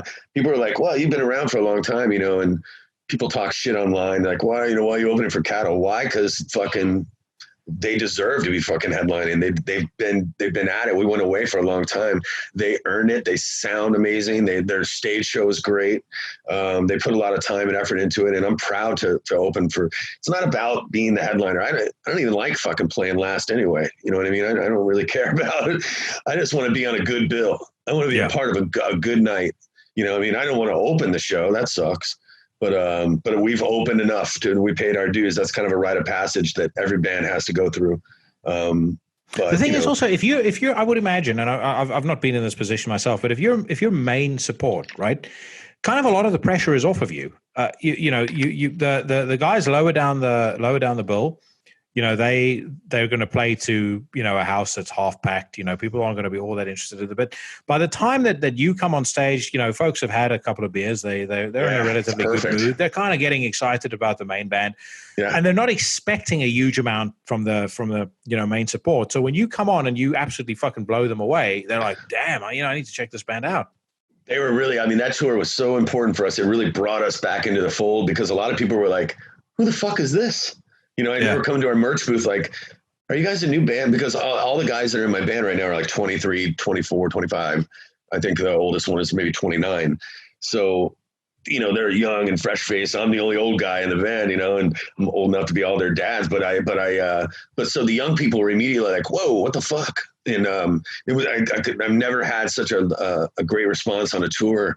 It was for me, it was great, because for them, they expected it, but of all the shit we took being out on the road, where people are like, what was that? You know, I don't know. What do you call that music? You know, there's always some derogatory thing, but this was just full of refreshing, young, vegan, progressive, politically, you know, like this really smart audience that they had. And there was zero pressure for us. And we just got to go out and have a lot of fun. And, man, I wish we could do a lot more touring like that. And I can't wait for this virus to go away so we can. But Cattle Decapitation, I'm definitely a guy that shied away from that band because of that name. Again, you know, shame on me again. They did start off as very kind of a very typical kind of grind deathcore band, and then it was like they had spent those first couple of records trying to find their sound. And I feel like on Humanure, which came out in 2004, they hit the right gears for the first time. They really took a step further on the Harvest Floor and on Monolith of Inhumanity. And then for me, you know, the Anthropocene Extinction and the last record, Death Atlas, that to me is like a band that's really firing on fucking not just all cylinders, but they've found, you know, another six in the engine. And top of the game, yeah, and there's an ambition and a bravery that's crept into the music where they're not afraid to, you know, let all of their influences out. Because I know the guys in the band are big into you know, post-punk, noise, black metal, and a lot of other stuff.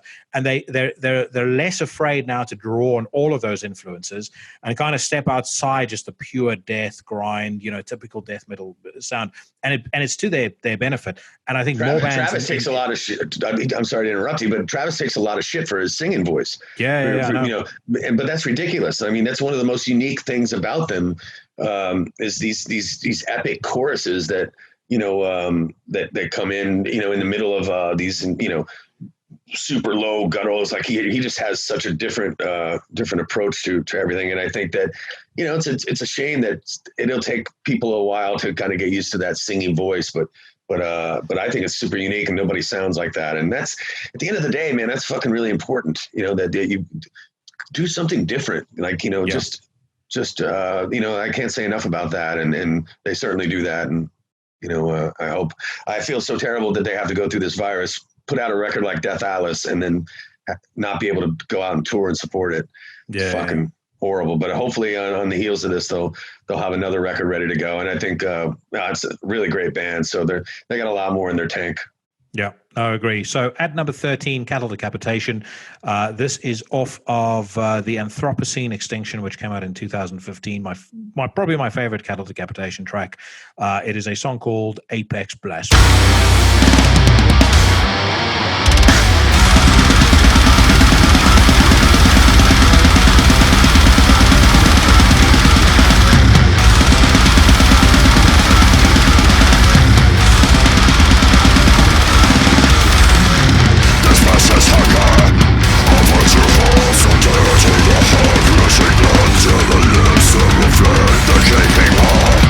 Always open for that which is dead, just as long as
At number 12, the Brazilian Bulldozers themselves, Crisian, one of the most punishing, fucking insane live bands I have ever seen in my entire life. I've seen them open for bands. I've seen them headline.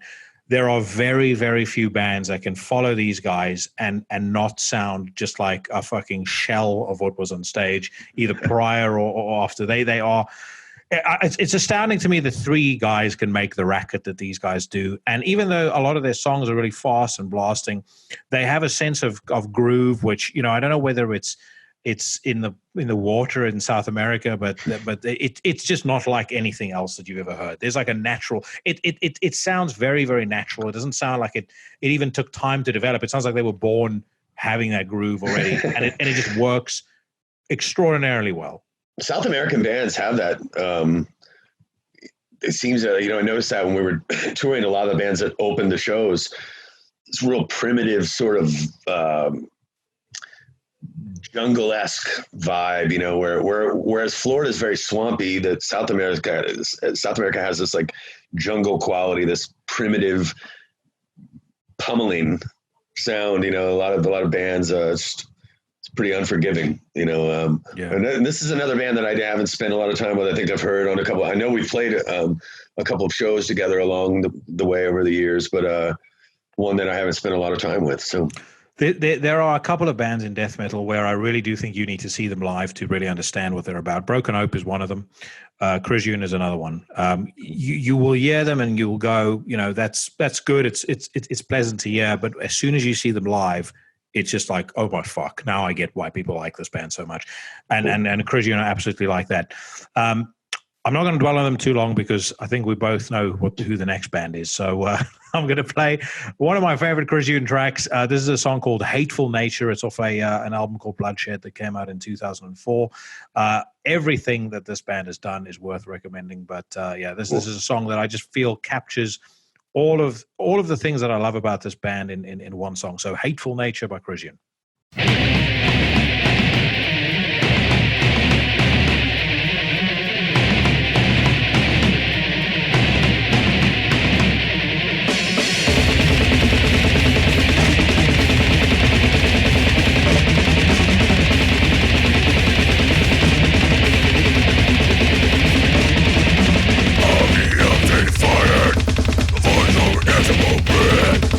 God has been touching us, smoke of chaos.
we get up to the final band of this installment, and obviously the reason why I invited you on. So let me explain to you how I discovered Atheist, because when I was growing up, in South Africa, we kind of stuck by the bands that were distributed in the country, and so certain bands that really kind of passed us by. Autopsy was one of them. Atheist was another one. Unless it was distributed by I think they were called All Blacks, that had the "Don't Do Drugs" thing on the back of the Roadrunner CDs, and some earache stuff. There wasn't actually all that much to listen to. Eventually, we kind of we got a hold of a Nuclear Blast catalog and tried to decipher the German and started ordering stuff through that. But I actually only discovered Atheist when Jupiter came out. Wow. So it was sent to me as a promo from the record label, and I remember having it for quite a while, and then being on a flight back home to South Africa for holiday, and deciding, okay, let me stick this on, and I had it on my iPhone, and I switched it on, and as I was getting up to go to the bathroom, I'm listening to Second to Sun, and I just literally stopped. I was like, oh my fuck. Like why have I never discovered this band before? And I totally understand why this band is so beloved. I mean, it had that, the same groove I spoke to before. Like I've started calling it in years since the Shaefer groove. It was kind of schizophrenic, but it everything made sense. Everything was like, riff orientated, but it had that unpredictability where it's like watching an old episode of WWE Monday Night Raw, in the sense that you never know what's going to happen next. You're constantly on edge. It's like, okay, where's the song going to take me to next? Yeah. And it's just a fantastic record. And then obviously from there on out, I tend to be pretty obsessive anyway. So I started digging back into the back catalog, and then you hit Piece of Time, you hit Unquestionable Presence and Elements. And those albums, from my perspective, have aged so well. To give you an example of that, I have a buddy that really I grew up with, and he and I were into death metal together. Since then, a lot of what we've kind of moved on to has tended to be more black metal. He's kind of developed a fairly intense dislike for a lot of the older death metal. He doesn't think it aged well. And the other day we were talking about my list, and I said, did you ever get into Atheist? And he's like, no, I don't really know who they are. And I played him a track off of Piece of Time, and he's like, fuck. And part of why he liked it so much is because you guys never followed the formula that a lot of your peers did. There were none of those really kind of, sort of typical blasts, which, nowadays doesn't sound very good. Everything was, you were kind of forging your own path, it seems, from day one. Yeah. And like I said, I think the interesting thing about it is, in a way, as much as you guys had a hard time when you started, your longevity after that has been exponentially greater than a lot of bands that kind of came up with you. I'm going to stop blowing smoke up your ass now. No. I'm completely. This is a super unique scenario, because typically nobody ever starts with Jupiter and works back, and so I'm just sitting here kind of thinking about, how I'm just grateful that you didn't think, okay, well. Go backwards and not like those old records. You know what I mean? Because the production is so different compared to, Jupiter being a more modern production. Was one of the things that people sort of had a problem with. Like, we were supposed to go back to these old tape machines and try to keep it sounding shitty from, like it did in 1990 or 91. But that's just, so I, certainly humbled and appreciate that very much, that you were able to see through that and go back and listen to the records, being that kind of a music fan. I mean, I just enjoy guys like you and even your friend who was like, I've never listened to Atheist, and it can at least say, oh, fuck, I was wrong. I'm going to have to check this out. I love these conversations because, there's 4 decades of history of this music now. And I always love to hear how people discover the band or how they discovered this music and the stories that go along with it, because they mirror mine. I remember riding around the car with my friends, smoking pot and discovering music. That's one of the most exciting things. Old Destruction. 100%. Old Destruction records are really important to me because they remind me immediately of where I was in my life at that time. And so, I just enjoy hearing it, but it's definitely not every day that somebody goes, oh, the first time I heard it was 2000, whatever. How old are you? 40. Okay. So, So at 40, and I've been listening to metal since I was 9. I got into death metal probably around the age of about 14 or so. So it wasn't like I was only discovering extreme music. It just so happened that Atheist was just a band that I'd read about a lot. I saw a lot of bands wearing your T-shirts. I kind of knew that you were important, but there was so much other stuff to listen to. I just never got around to it. And then it's just like one night you just hear it and it just clicks. That's and great. I was like, God, this sounds fucking great. That's cool. I love when that happens, when I discover bands that way, and all of a sudden I'm like, what the hell how did I miss this? And some of these bands that you've turned me on to today during the podcast, I'll probably, text you in a couple of weeks and be like, holy fuck, I can't believe that I didn't, listen to Septicflesh. What a fucking idiot, Also, right. Make sure you listen to Also Right. I'm gonna send you some stuff afterwards, but cool. Yeah.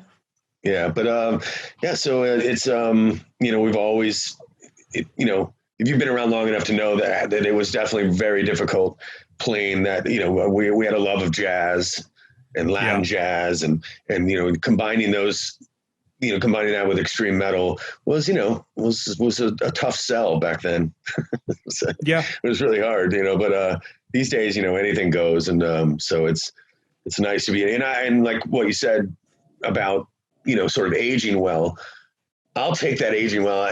Back then I was very frustrated, but had we been popular for 3 years and then disappeared and our records didn't age well, I think that would be more disappointing than how long it took for people to discover Atheist and appreciate, us for being, for being a very important part, at least, in creating an entire tree of metal, not just a branch, but a tree, because it's gone off in so many different directions. Prog, extreme, everything from Opeth to, was Brain Drill, all these kinds of, where technicality is now a regular vitamin in extreme metal. No longer does anybody get away with fucking knuckle dragging, fucking lame ass out-of-tune. Unless you're 6 feet under. Well, vocally, I don't think the band deserves to take the beating that they're taking. Although I haven't heard the whole album, but I don't know that the music itself is the issue. It's just the vocals. But but these days there's hard pressed to find anything that doesn't have musicianship, and that's something that people always ask me about in the 90s. Like, how do you see this music moving forward? How does it survive? And I would just say musicianship. They got to learn how to fucking play. Got to learn. You can't just be like, can't just have that all the time. Got to learn how to play a guitar. You got to learn how to play bass. You also need to learn how to play a riff, because sometimes simple is better. But when you can combine, when you have the wherewithal and the confidence to know when to simplify and then when to ramp up the technicality, and if I just use 2 notes right here, and then in 20 seconds from now, I go into some crazy, blast and then slow it back down again. Like some of the great bands we spoke about, Suffocation. Yeah. That to me is how you create timeless music. I mean, I feel like in many ways between Atheist and Death, I've never been a fan of overly technical music. I've always felt like a lot of, you mentioned Brain Drill before. I mean, I've always found them incredibly dull because they just don't, there's nothing I can remember on that album. I can appreciate the musicianship and I can listen to it and I can go, never in a million years would I be able to play guitar or bass like that. What these guys do technically is incredible, but it just doesn't grab me. I don't remember any of it. When I listen to, a track like, On They Slay or Beyond or something like that, I remember those songs straight away because I remember the groove at the start. I remember the riff at the beginning of On They Slay. I remember the chorus on Second to Sun. Those are the things that I love about bands and that kind of stay with me. I agree. And why a band like Atheist, again, I think has your influence and your probably your fan base potentially has grown over the years without, even though you guys have been relatively inconspicuous in terms of putting out new records. Yeah. Long time in between records. We've been apart more than we've been together as a band in terms of being active. And it's really just, from 93 till 5. Well, we were inactive. So, and Steve Flynn, our drummer, he didn't even play drums for 14 years before that performance on Jupiter. Yeah. So imagine like being like, that blows my fucking mind. I mean, he literally didn't play any drums for 14 years, comes back and plays that shit. And the drums on Jupiter to me are just phenomenal, man. One of my favorite parts of that whole record are the drumming. And, I just can't say enough about him. He's been my friend since junior high, but he continues to amaze me all the time. And, yeah, I think you have to have that dynamic. You have to have that slow. Having the 2 notes makes 100 notes sound like 200 notes. Yes, like exactly. It's just that the extreme hots and colds, of things are really, really kind of what makes music great. And you got to have somewhere where you can, birds don't just fly around all the time. They land. They land on a branch for a minute. Music needs to land on a branch for a minute. Metal, can't just be like flying around all the time. Got to land somewhere so people can go, let me catch my breath and then let me get back into it. It's like, I was going to say now, there's a reason why cold ice cream on a hot fudge sundae tastes so good. Absolutely. It's because of the contrast. And that's it. You guys had that nailed down. Another thing that I'll say as well for me is always something that I love about every Atheist record, and that's the bass. I've always been a big fan of bass sounding very crisp and clear and coming out and being a bona fide instrument in its own right, rather than with a lot of bands, it's kind of buried in the mix. It just follows the same line as the guitar and it never really has its own personality. Whereas, on every Atheist record, but it, certainly in Piece of Time in particular, because it was so rare that was happening, with the exception of Death, no one else was really doing that. Hold on, young blood.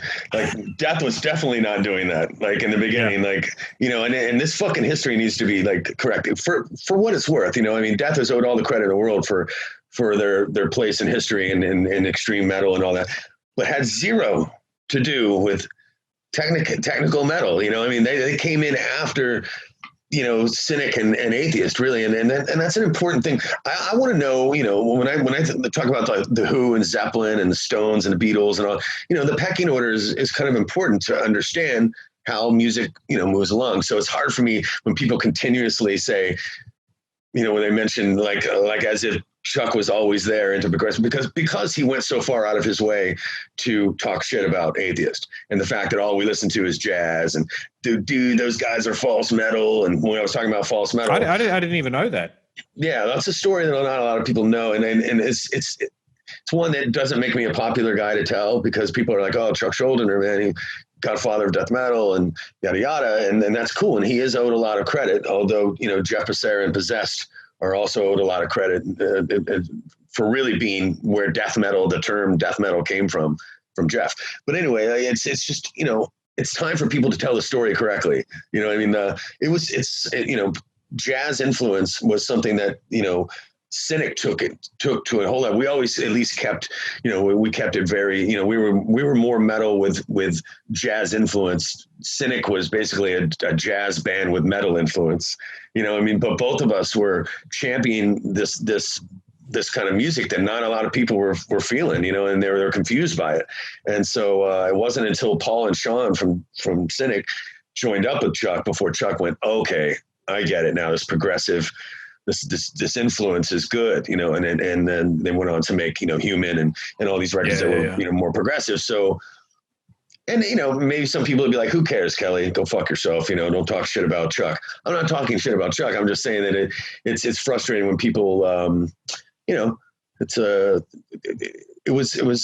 important for the story to be told. And a guy like you seems like a historian, and a guy who appreciates the story of how things came to be. Yeah, no, for sure. And Roger Patterson, the way he played bass was in a way that just really nobody was really playing bass like that. And then people used to come up to us after we would play and just be like, wow, and so we had a mutual friend named Borivoi Krin, who now is the guy who runs Blabbermouth. And Chuck and Bori used to be friends and roommates at one point. Well, Bori was the guy who got Atheist signed and got us the money to do Piece of Time.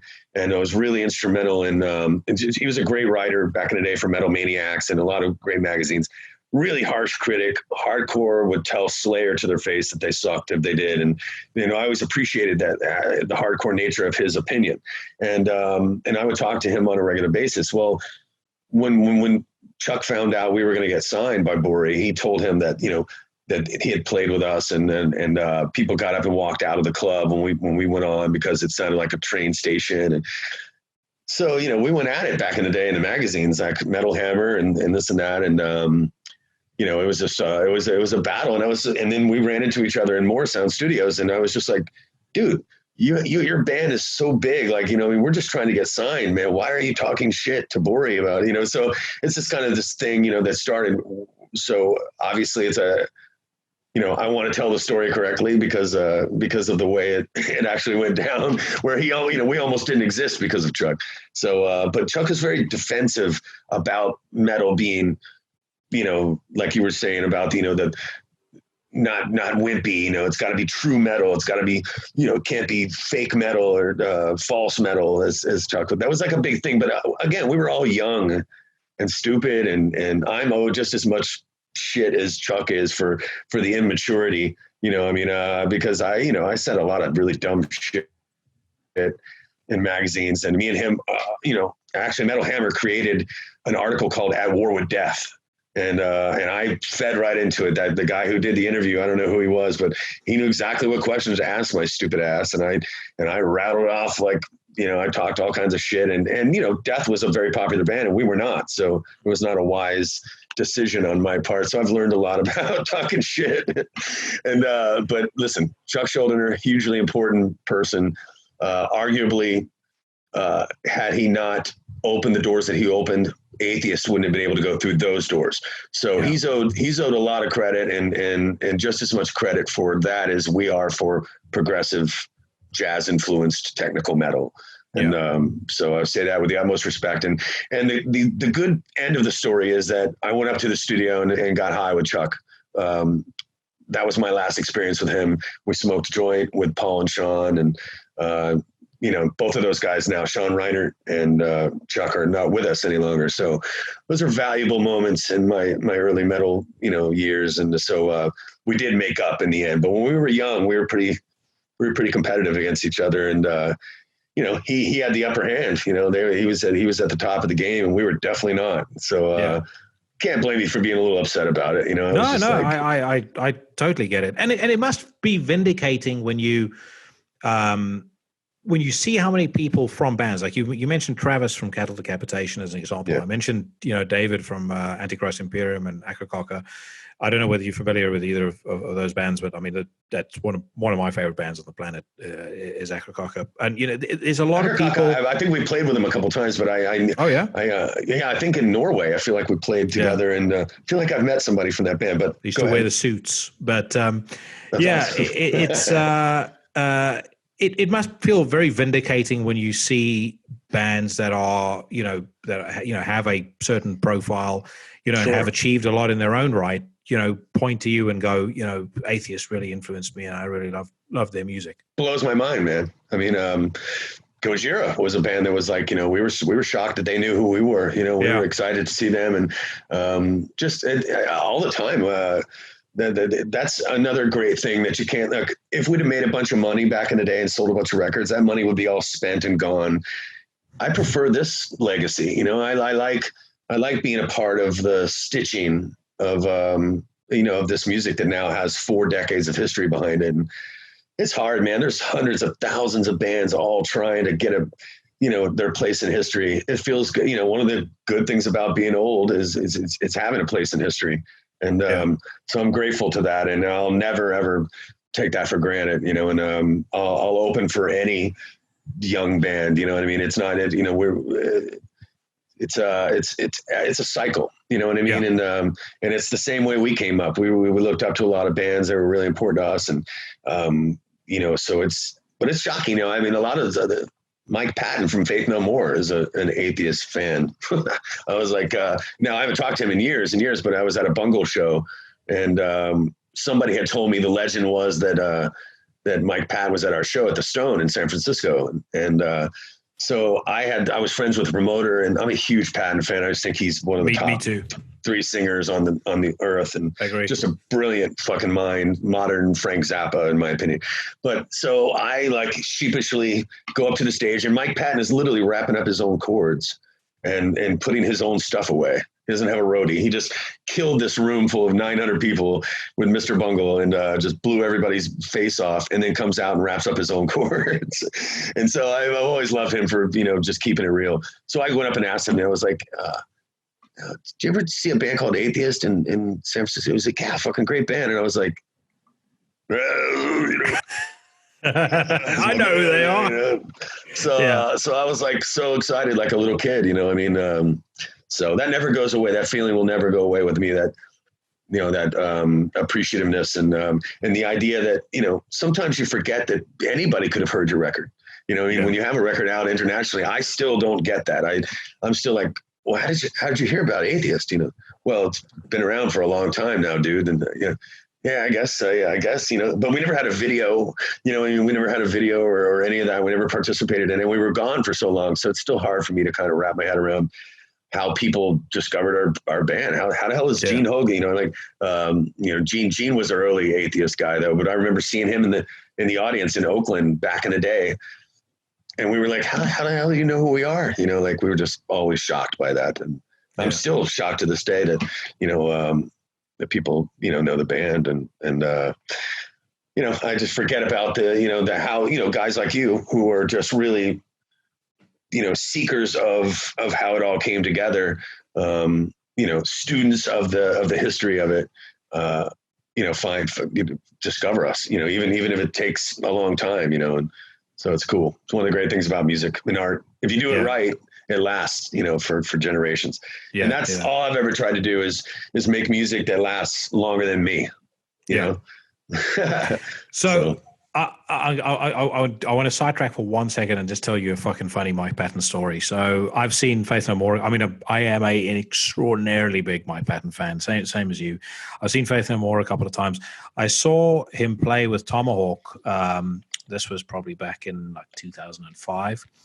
And while they were getting set up, he was actually coming out and doing his own sound check. So, and the reason I thought of the story was when you mentioned about him wrapping up his own chords. So the Tomahawk setup was, I think he had 2 synths next to him, and then he had like 2 separate microphones because he does all sorts of different stuff with his voice.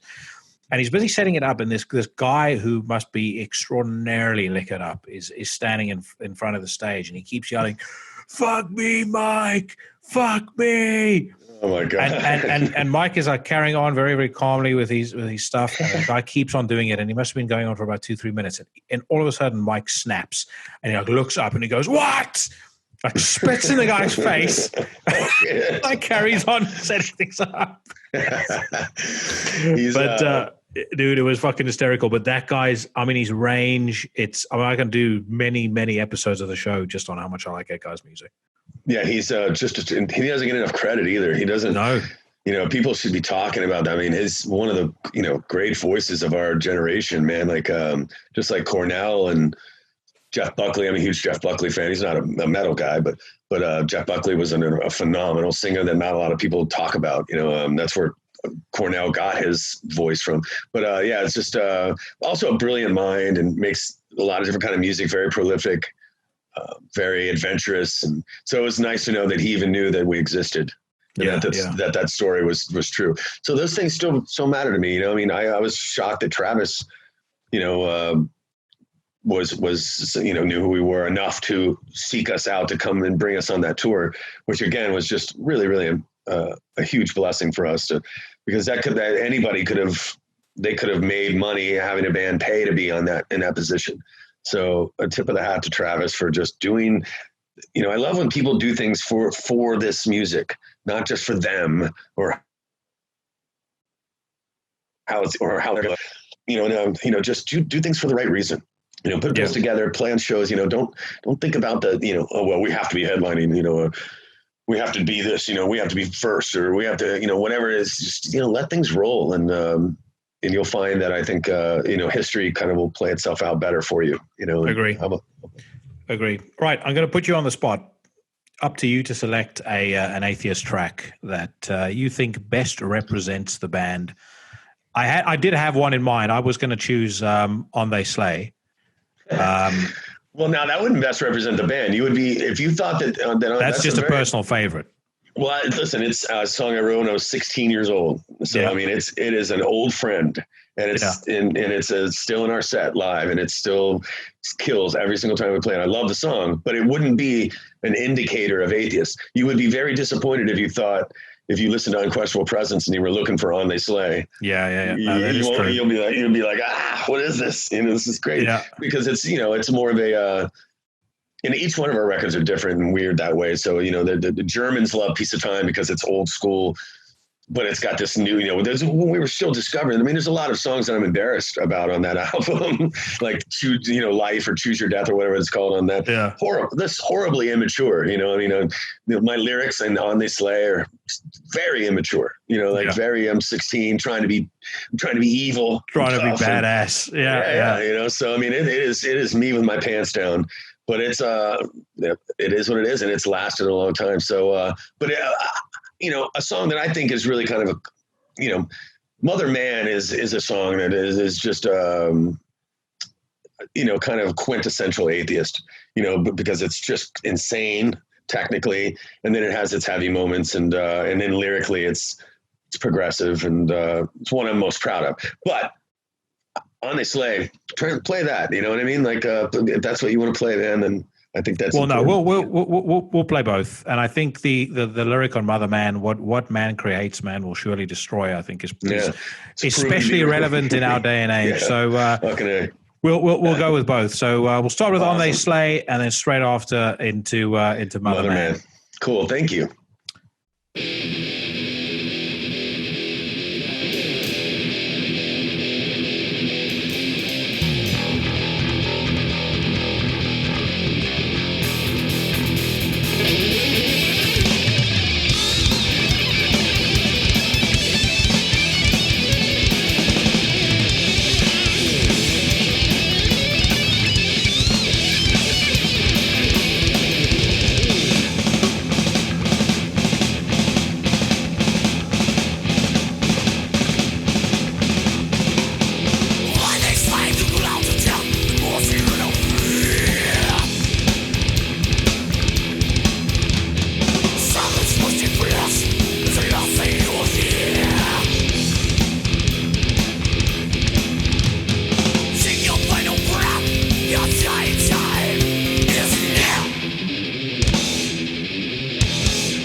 All right, bro. Thank you very, very much for your time. I've taken up way more than I ever would have expected, and I really appreciate you giving it to me, and I have had a fucking blast. Brilliant. Well, I really, really enjoyed it, man, and I look forward to being friends till the dirt. Yeah, man, definitely, and hopefully we get to meet each other in person at some point.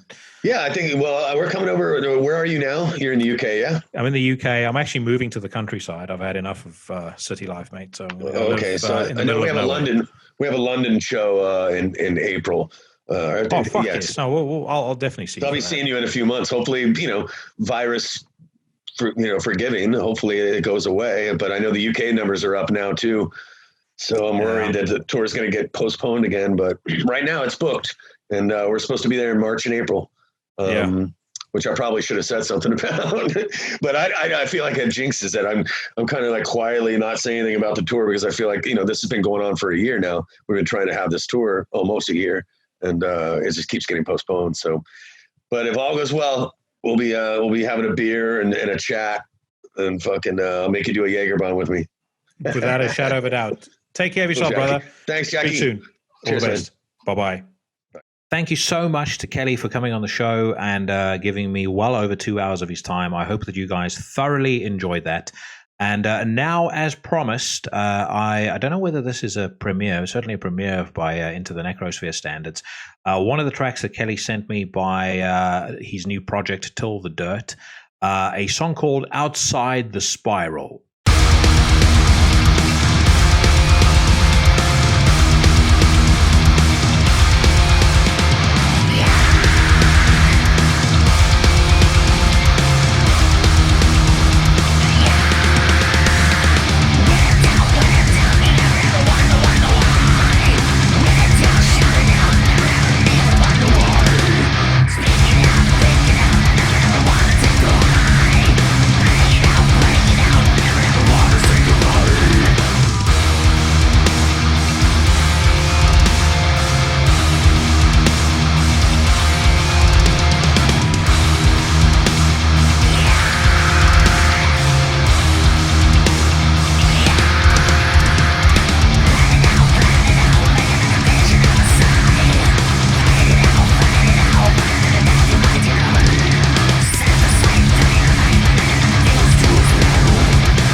Outside the Spiral by Till the Dirt, the brainchild of Kelly Shaefer of Atheist.